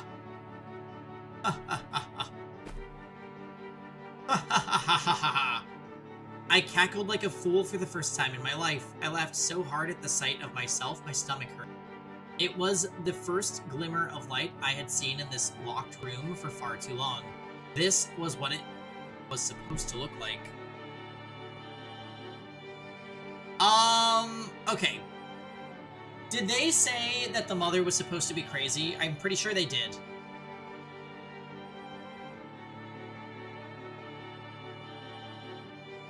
So what if the unhinged mother...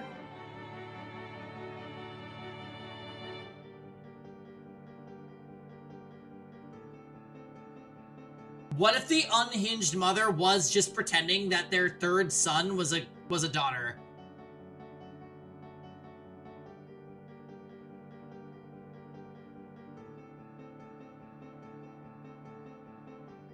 Lisa, you might be right. I think Lisa's theory might be spot on, actually.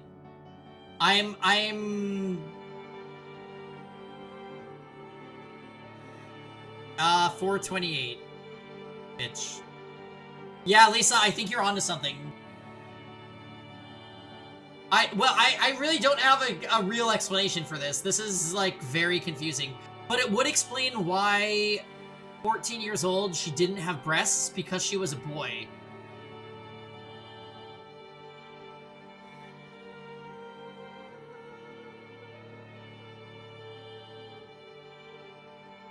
We're on commission. Blaze it. Cheer at 420 bits. Cheer 100, cheer 100, cheer 100. Mitch! Cheer 1, cheer 1, cheer 1. Thank you for the 428 bits, or if it was 420, I'm not sure because you said blaze it. But either way, I really appreciate it, and I hope you play Among Us tonight.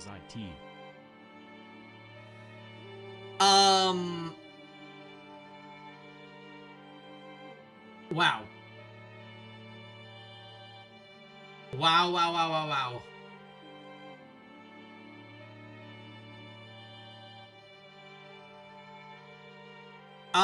Okay, let's keep going. Wait, how much time do we have? Oh, we're good. This is what I was supposed to look like. My life up until 6 months ago was constricted and uncomfortable. My life as a girl was all a lie. Ha ha ha ha! No one could possibly look at me and call me an angel. I was always a boy, but I had been told I was a girl, forced to act like one. Of course that wouldn't feel right. Ha ha ha ha! They needed to know. I couldn't be the only one who understood. Everyone in this house needed to. Maybe the sunlight thing was a lie?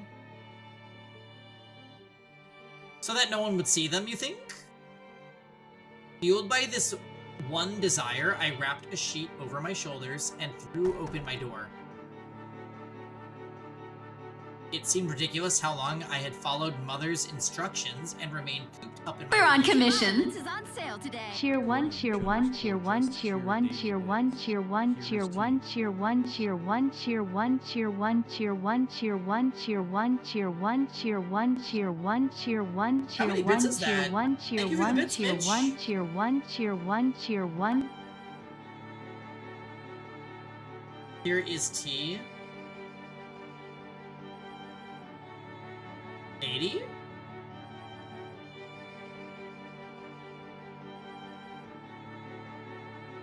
The last 80? Oh, well, thanks, Mitch. That was very nice.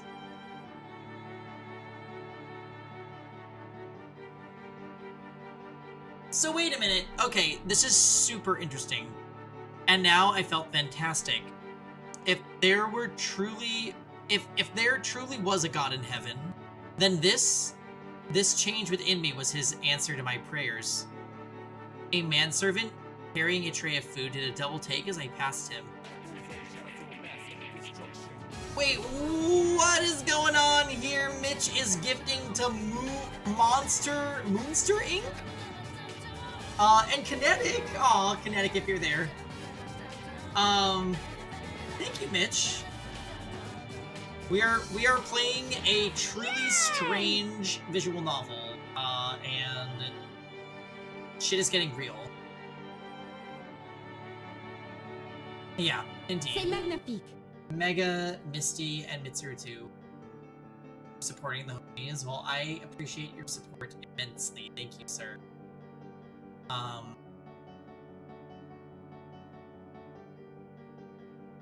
Yes, yes, yes. Let us proceed.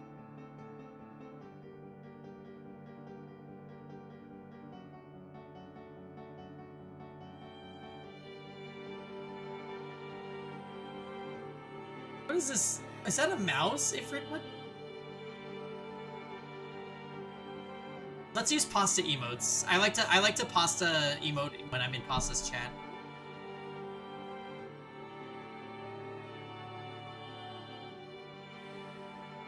He always gives my looks, my messages, funny looks, and I appreciate it. Oh, that's not.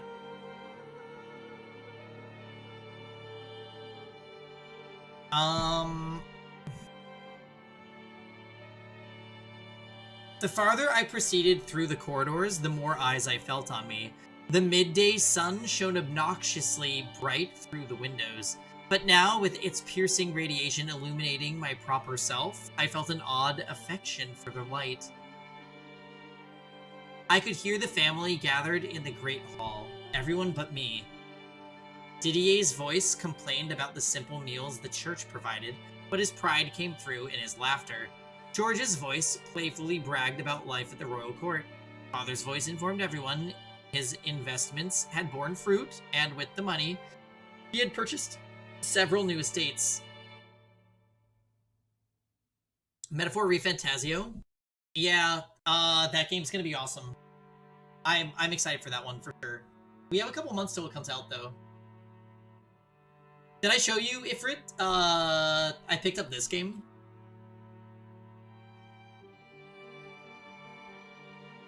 Very, very excited. Delightful. For another 100+ hour RPG.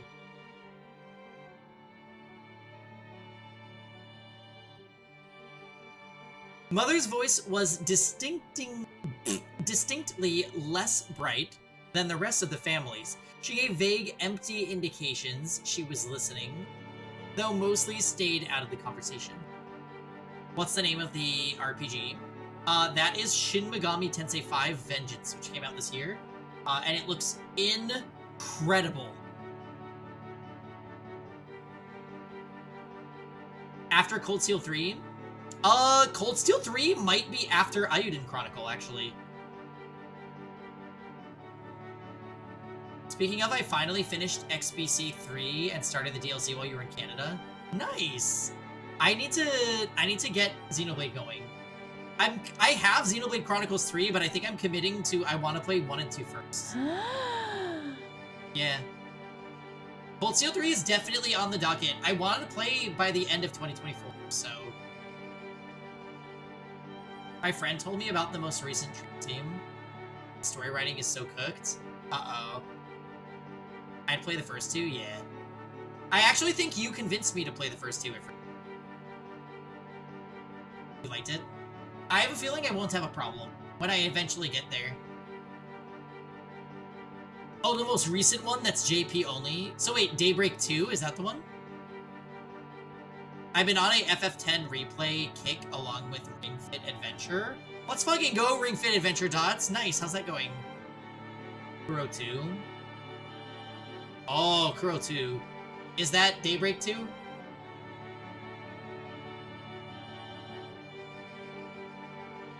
Oh, not time traveling. Trails of Blaze My Blue. motives are complex. That will be interesting, I would say.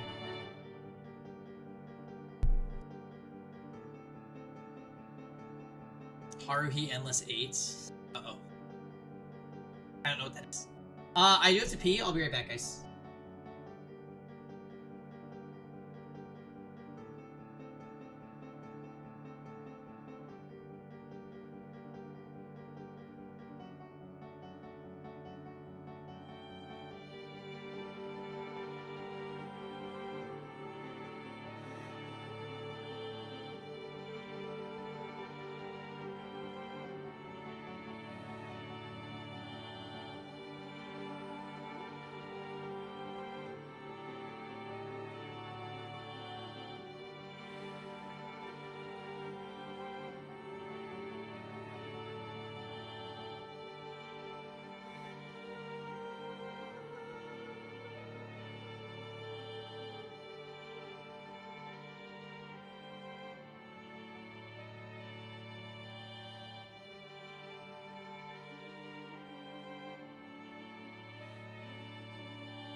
Okay, hi. I'm back. Wait, what's happening in chat? I did not get the reference story time, I'm sorry. You love the FF13 too, and the time traveling, and that was so problematic. It was, but if you pay attention, I think that the time travel in that game was actually pretty smart. Like, it's done in a really interesting way in 13.2. It's, like, slightly confusing, but I think overall they kind of nailed it. One day, Storytime is gonna go back and play all the Trails games? Wait, even Cold Steel? So I've only played Cold Steel 1 and 2 in the Trails series, and like, I think Trails of Cold Steel might have my favorite system for any turn-based RPG.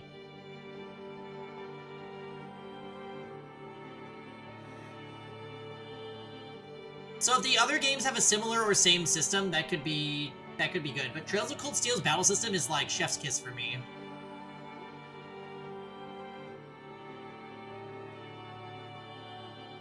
I think that they realize though that they can kind of sort of do like what Exceed does. Oh, not Exceed. They are Exceed.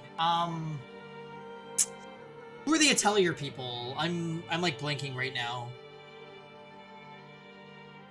Gusts. They realize that they can just reuse assets and keep like churning out games every year, and that's kind of what Trails is doing right now. Gusts. They're not Exceed. Falcom now, maybe?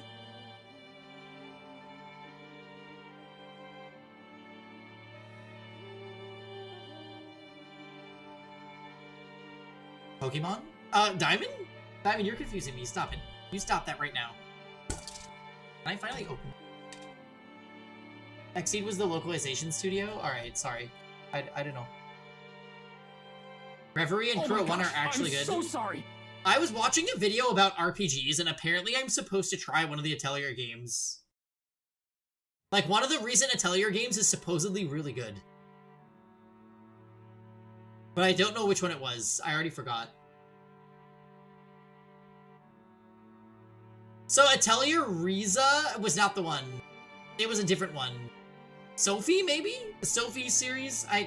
Some video on YouTube fucking hyped it up, and I was like,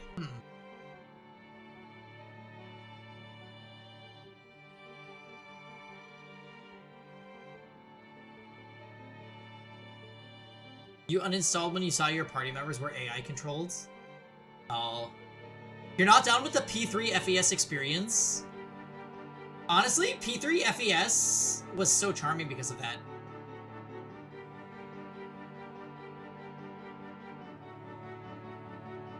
Well, it's more like I put up with it on stream, and it was a notable flaw of the game. I'll never forget Mitsuru being told not to use ice magic against the final boss, and then proceeded to use ice magic against the final boss. I will also never forget Mitsuru fully healing the final boss, but that wasn't her fault, she was charmed.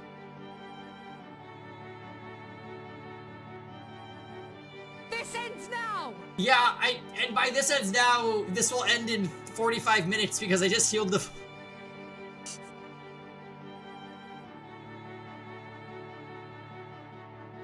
What we have learned is don't take Mitsuru or anyone with Diarahan to the final boss in P3 FES. You remember that moment? It's definitely my most viral clip. It's actually the most iconic LPT gaming clip.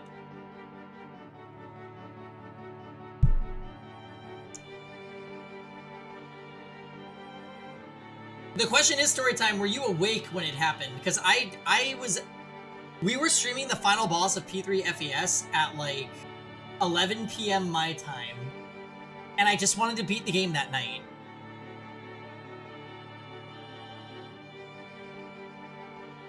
Yeah. This was back in 2019? Yeah, this had to have been 2019. Holy fuck, we've been friends for a long time. Okay. Amy's voice sang her praises for George, her beloved husband. Never mind the fact that she was sleeping with Didier.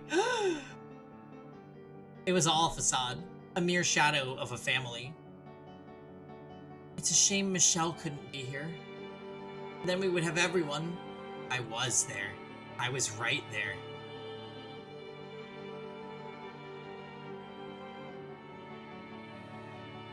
Should have found a way to overflow the boss's HP to negative 32. Wait, what are you referencing, Kuroi? Why those numbers? I hadn't gone anywhere. You had just locked me in my room. I hope she recovers soon. I was never sick at all. The child you called Michelle was actually your son. That was all there was to it. Huh? What?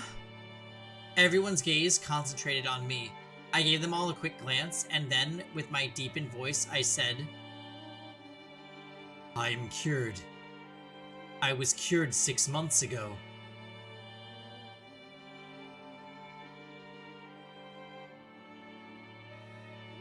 Who are you? Surely you haven't forgotten my face, have you, Father? Michelle? Michelle? This boy is Michelle? A wave of chatter spread through the hall. Mother went pale. Father objected. Didier stared. George gaped. Amy watched cautiously, fear in her eyes. What a farce. They were the ones who had wrongly decided I was a girl. What's going on? Someone tell me, what is the meaning of this? You were dressing your son up like a girl, Mother? I assumed he was a girl. Otherwise, I wouldn't have my hands on him like that. Lied to me! I would have never agreed to it had I known. No, you're wrong. Michelle is my daughter. You call that a girl? All these months, I was worried because you said he was sick. But that was all a lie. You couldn't pass him off as a girl anymore, so you locked him up in his room. Is that what this is? And you could have just stayed there. What possessed you to show yourself now? Amy is homewrecking. Yeah, Amy's the fucking worst. Stop that! Don't look at me! Don't give me that look! You said you can tell what's going through my mind, didn't you? What? Then you should know exactly how I feel about you right now. Don't be so damn full of yourself. I have no interest in a whore like you.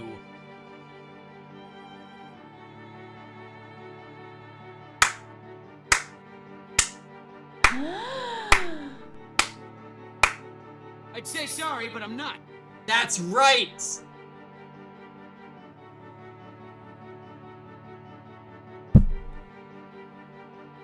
Speak your fucking truth. So why don't you go cry into for surgery. Didier's arms?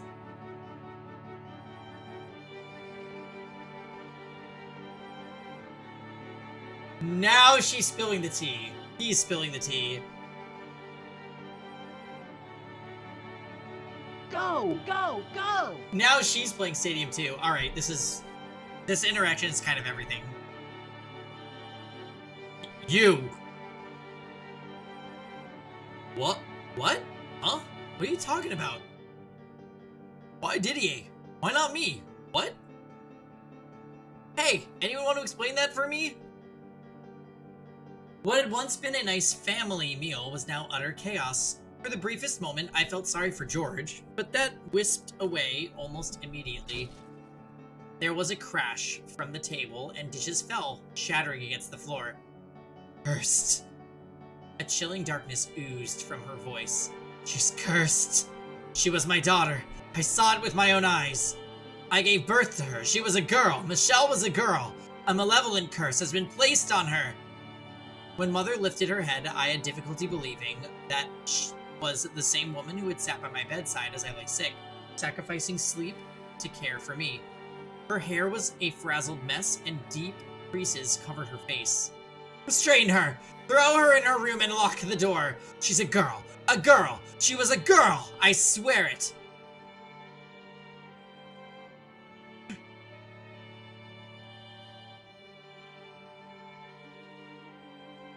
Open your eyes. Do I sound like a girl? Do I look anything like a girl? Mother's cries sent me into a frenzy. I ripped the sheet off my shoulders, throwing it to the floor. I'm not a girl! And shouted. Ah! Ah! Restrain her, please! Someone restrain her! Fear reigned in the great hall, but then several moments of icy silence were broken by a muttering that shocked me as much as anyone else.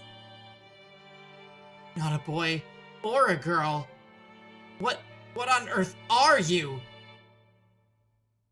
You're an abomination, oh Amy. Oh Amy, you literally have been canceled since the homosexuality comment and now not this. I will roast you. Yeah. I can't believe I've been emulating Liddy. I was wrong. We got fucking tricked by the game again, and I can't believe it.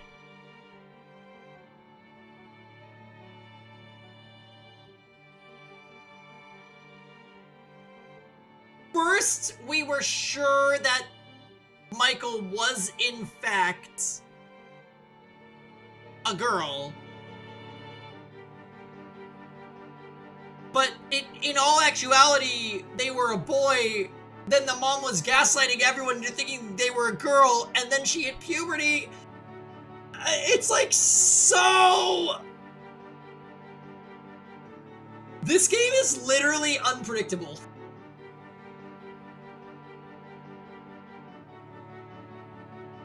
And I kind of love it for that. We actually didn't see the twist coming until later when Lisa was like, wait, what if? And then that is literally what is happening. The mother is fucking insane.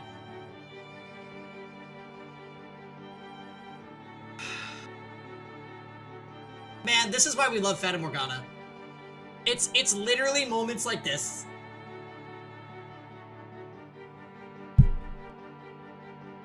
It is actually moments like this. This is why this game is so good. Because we're sitting here, I am sitting here, like, I have played all these mystery visual novels, and I'm gonna figure out all this shit about the writing, and the game has tricked me over and over and over again.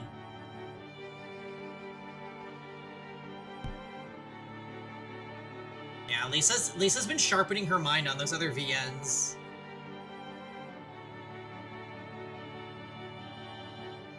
Yeah, Lisa, no matter what you do, VLR will destroy you. I telepathically got the answer from my twin on the gigantic.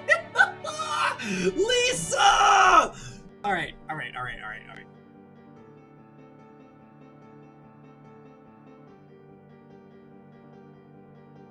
You're not a boy. You're an abomination. What? I had never... I had seen myself in the mirror. I was undoubtedly male. Lacking in strength though they may have been, I had visible muscles. My chest was flat, and I was taller than a girl should be. My voice was deep, and I had an obvious lump in the middle of my throat. Okay! Yes! These are all... You are literally... Okay, there can be no doubt.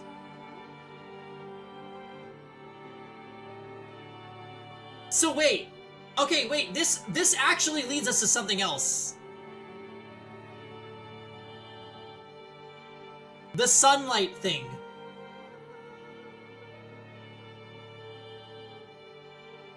That's how she hid it. She never let them go outside because other people would realize that they were a boy. But she just wanted it to be a girl, so that's what she told everyone.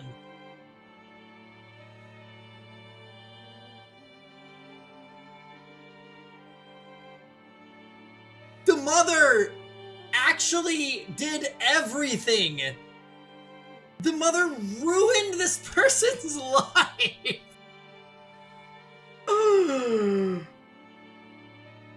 Right. Stop! We can't. Yeah. We can't. We'll summon the caged animal. We can't. We mustn't. Okay. This is so good. All right. We're having a Fata Morgana appreciation moment because this is. Oh my god. I thought I figured it out and I didn't figure it out. This is just. Okay. I was male. I had to be male. What else could I be? So why? Why was Amy looking at me like some kind of strange creature? A chill ran down my spine, and I suddenly found myself deeply uncomfortable being so exposed. There's nothing there. You've got nothing there.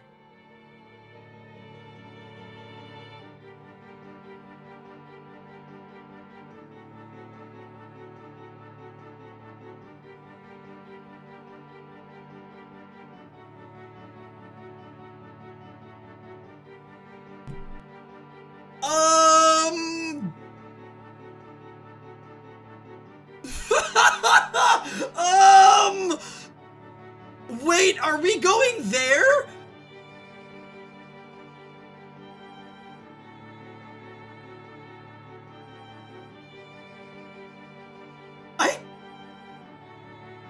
I'm afraid to click.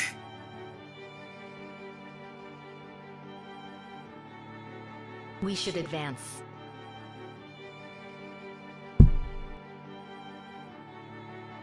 Get your act together!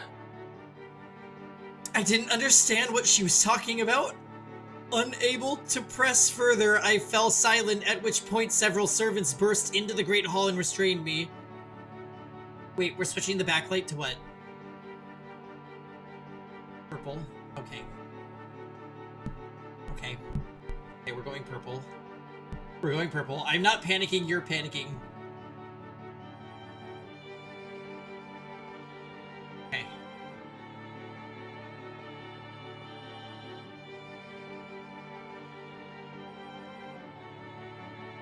She's a girl. She's my daughter. Mother, seemingly in a mad daze, just repeated the same thing over and over. She was a girl! As Mother wailed, she wandered off somewhere. Father stood there in silence. Amy stared at me with disgust in her eyes. George was still in a panic, and Didier clenched his fists. Eventually, I started regaining my composure, which is when I realized I had made a mistake. My sickness had been made into a curse. I was once more caged up in my room. In addition to the door being locked from the outside, the windows were boarded over so no one could see in, leaving me in perpetual darkness. I received no visitors except the servants, and again, none of them would look me in the eye. Every day, the same, day in and day out, day in and day out. The only time the routine changed was when on occasion a servant would arrive bearing a letter. It was my mother's handwriting on the parchment. We lived in the same house, yet she refused to show herself before me. Every day, day in and day out, day in and day out. I had no choice but to respond to her letters. She demanded I speak like a girl and didn't have the strength to... This mother! I'm sorry, I said it again. She's so fucking psycho, though! There was a constant sense of urgency to her letters, like she might fall apart completely at any second.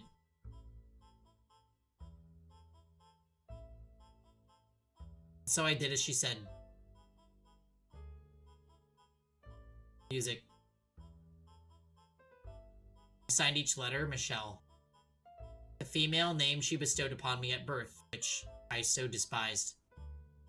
Every time I used that name, I felt like I was denying my own identity. On paper, she expressed her concern for me, but that concern only served to cause me more pain. So every time I took up my quill, my hands trembled. Mother. Prayed daily that my curse might one day be broken. Am I cursed? Is that why my body changed?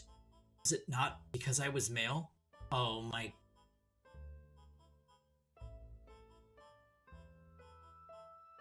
That's so fucked.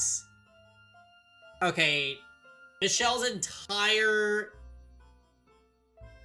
Oh my god.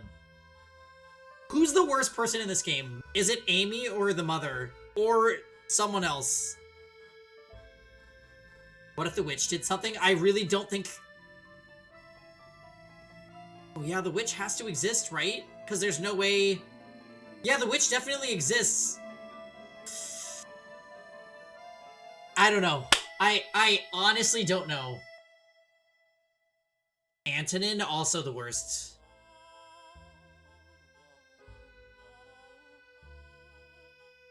Is this the song that was playing during the Antonin scene? Both of Michael's parents are contenders for the worst. Oh my god.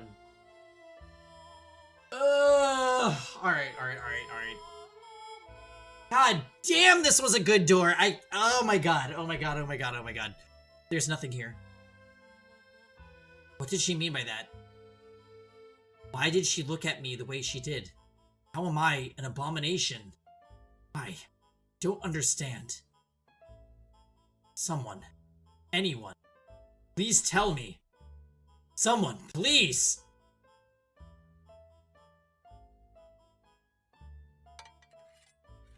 I brought your supper.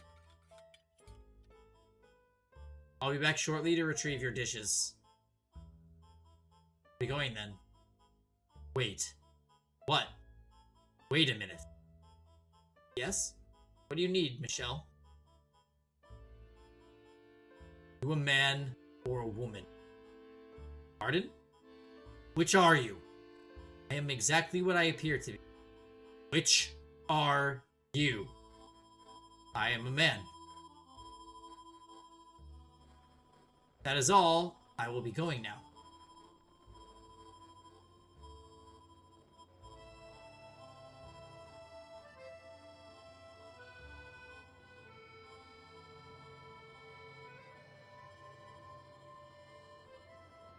Clothes off.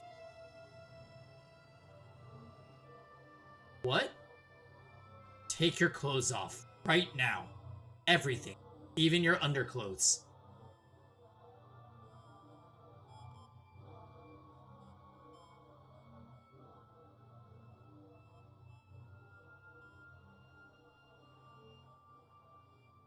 Does anyone else know where this is going?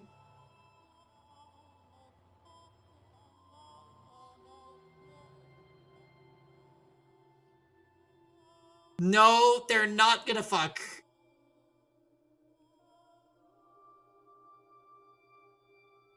Right. Michael is gonna find out what he's missing.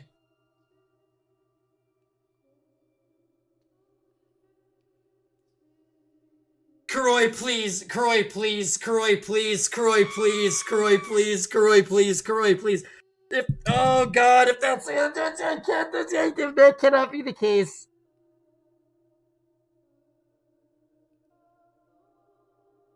Get your act together! I am going through it.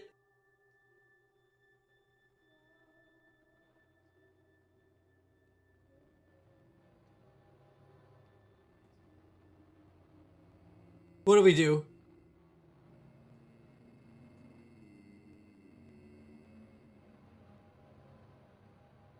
What do I do? Do we click? We should advance. Okay. It's fine.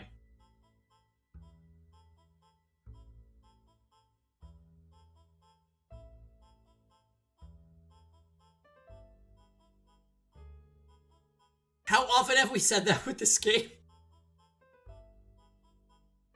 Okay. Well, surely you jest, Michelle. I'm very serious. I could not possibly. Why not? Could not expose myself. I ordered you to take off your clothes. You mean to humiliate me? Beg you, please reconsider. What are you? You're a servant of the Bollinger estate. And what am I? I am a child of the Bollinger family. I may be locked up, imprisoned in this room, but that doesn't make you any less my servant. Am I wrong? Clothes off. Michelle, I ordered you to take your clothes off.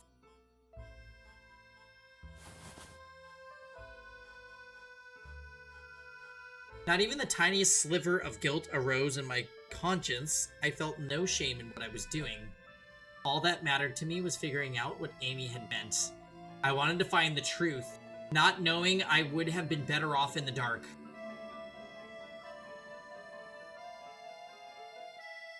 His face twisted in humiliation, the servant undressed before me. In the dim candlelight, the man's body was shaped almost like a rectangle. At a glance, he didn't appear much different than me. A second later, though, I found my answer. I found one crucial thing he had that I didn't.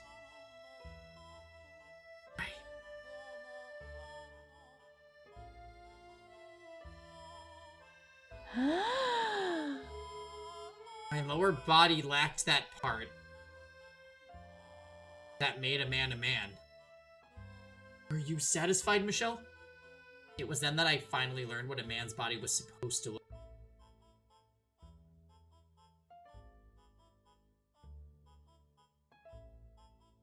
I'm begging you, allow me to dress. It would be unbearable shame to remain unclothed any longer. For the young Bollinger daughter.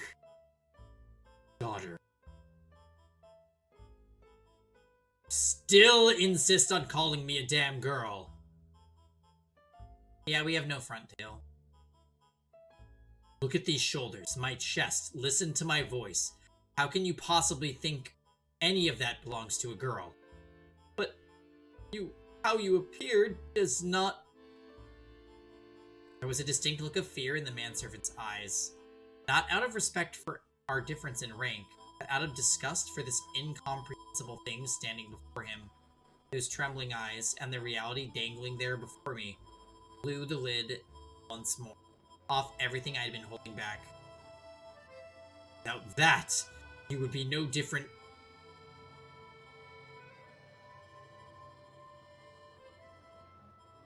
Me.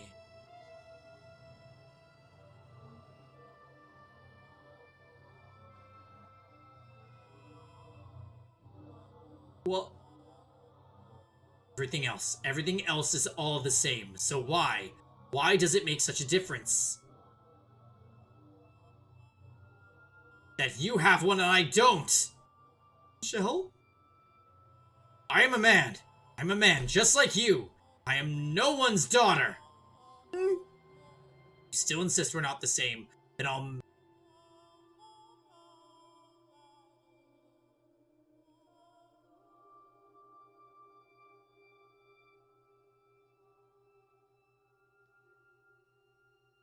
make you like me.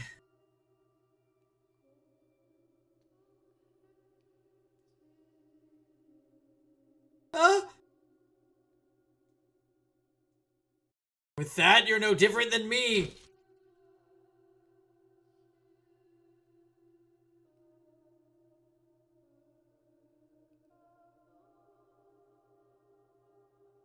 A mix of dread and panic pushed me over the edge, and so, in order to keep myself afloat...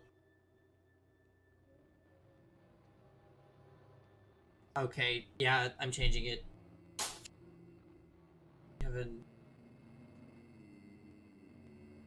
Yeah, blood!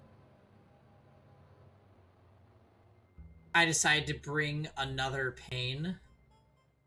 Please don't do this, Michelle!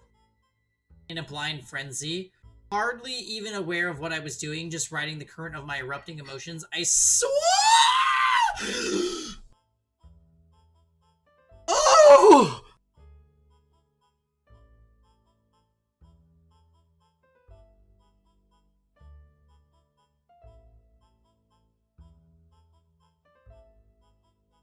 I swiped the knife off the tray the man had brought, knocked him down, and climbed onto him. In position. It's showtime, girls.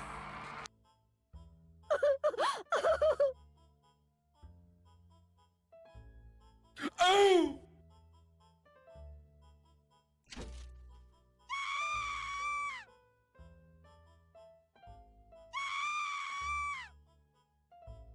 I'll get rid of it. I'll make you the same.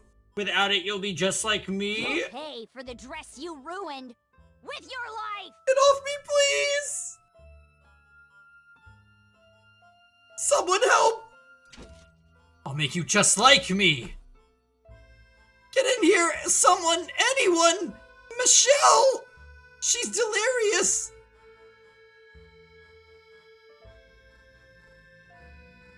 Through the fog of hysteria, I suddenly realized I was surrounded by several servants, and the next thing I knew, I was on the floor beneath them. There were as many, if not more, than when I had made the scene in the Great Hall. A dozen manservants stared down at me, their eyes filled with fear and revulsion. And in the shadows beyond the crowd, I saw my mother looking in on me with vacant eyes. Mother, why? Why will you only speak to me through letters? Why do you say I'm cursed? Mother, I'm male. I was always male. Tell me that I am, Mother. Let me out of here, please. I'm not delirious. My head is perfectly clear. I'm normal. There's nothing wrong with me. I'm not cursed. Mother, say something. Mother!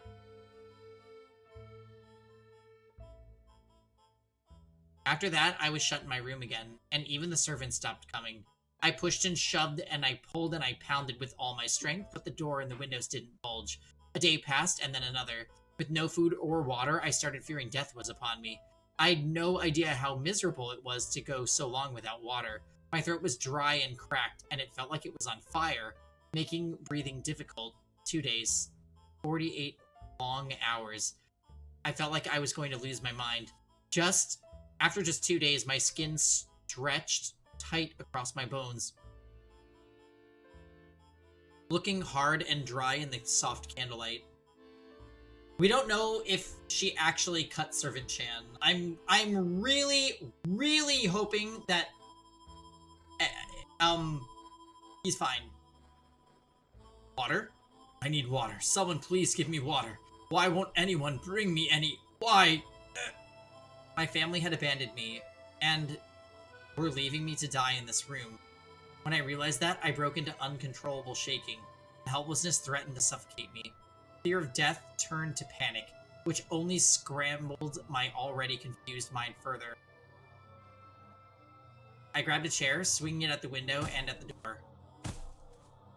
But all my attempts ended in crushing failure. Anyone! I clawed at the door, begging for help. Someone, open the door! Anyone! Water! I need water! 1 drop! That's all I need! I'm going to die in here! Someone! Anyone! Mother! Father! Didier! George! Someone, open the door, please! Help me! Someone! I need water! My throat hurts! It burns! I'm so weak! Someone! Water! Didier! George! Ah! Anyone! But not a single soul came to the door. With no food or water, the 3rd day came and went, and then the 4th. By that point, I expectedly was devoid of any sense of dignity, and I sat there covered in all manner of human filth, as my body quickly wasted away. Still, I clung to the vain hope that someone would open the door. It was all I had. Occasionally, I would hear footsteps. Whenever I did, I mustered up what meager strength I had to bang on the door. Whoever's there, please, open the door, I'm begging you, someone! But my pleas fell on deaf ears. Though they didn't respond to me, I could hear the Abigails muttering to one another in the corridor. Did you hear that? Yes, I did. I wonder what's gotten into Lady Michelle. They say she's cursed. Maybe she sold her soul to the devil. How dreadful. We should stay away from the door. If we don't want to be cursed too. Remember when she said all manner of human filth? Danganronpa, another 2? Chapter 4? Anyone?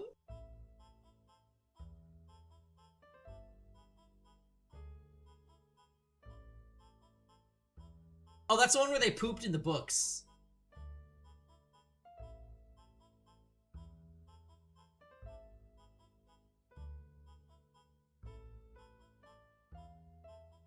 I am not cursed. I did not sell my soul to the devil. Kinda scared.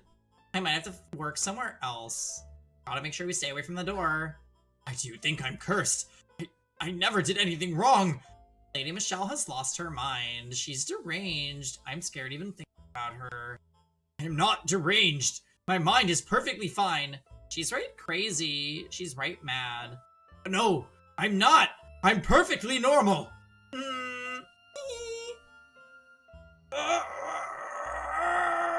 Someone! Someone, please get me out of here! The 5th and then the 6th day passed, and by that There's point, no doubt. It's shit. I was hovering on death's brink. I lacked even the willpower to hold myself against the door. After 6 days of no water, you would just die, right?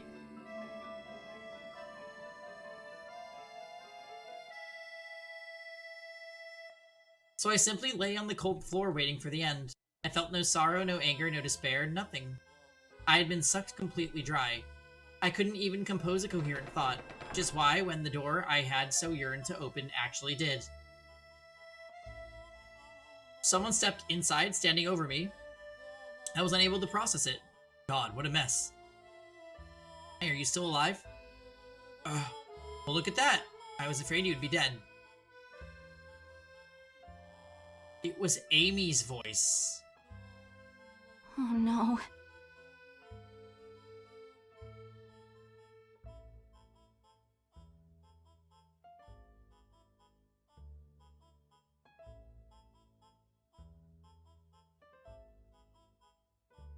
I'm sorry.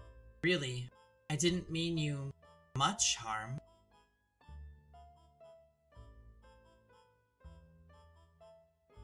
But after what you said in front of the whole family,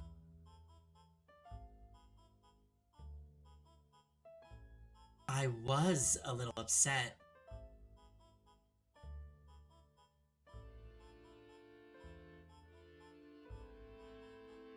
Couldn't tell what she was saying. All I could hear were garbled sounds, and all I could do was moan at her. The servants are all afraid of you now after your little episode, so I volunteered to bring you your food in their place. Everyone was so grateful. I don't think anyone likes you anymore. Oh my fucking god, she was withholding the food?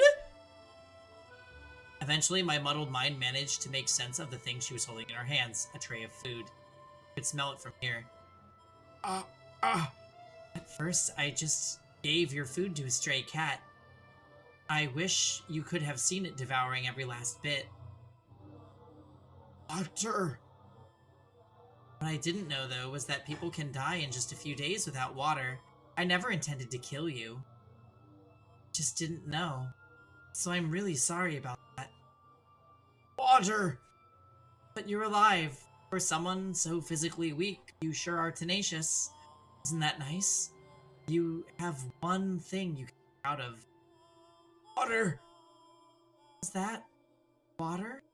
You want water? Hold on, I've got some right here. She picked up a goblet with her delicate fingers. My hand swiped weakly at her, trying to grab it. A grin spread across her lips, and then she let go. Come on, drink. You'd better hurry or the rug will absorb it all. Wanted water, didn't you? Drink. That moment, I could hear the sound of the last of my dignity crumbling away. Driven solely by survival instinct, I bent down toward the rug, pressing my lips against the spreading puddle. You really did it! This is too good, Michelle. You look like a cat. No, cats are much more graceful. Can't stop laughing. The daughter of a prestigious family, the Bollinger, sucking water out of a carpet. I wish I had a painter here to capture this image on canvas. So, I accept that I made a mistake, Michelle. I promise I'll bring you your food from now on. Take very good. This is gonna be fun. Listening to her childish yet deeply malicious laughter, I understood. I was her plaything now. My hell was only just beginning.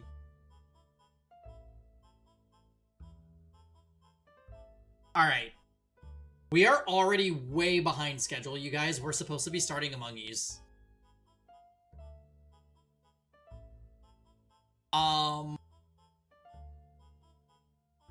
We're way behind schedule. This was unexpectedly way more of a gag than I was anticipating. And I actually think there's more gags to come.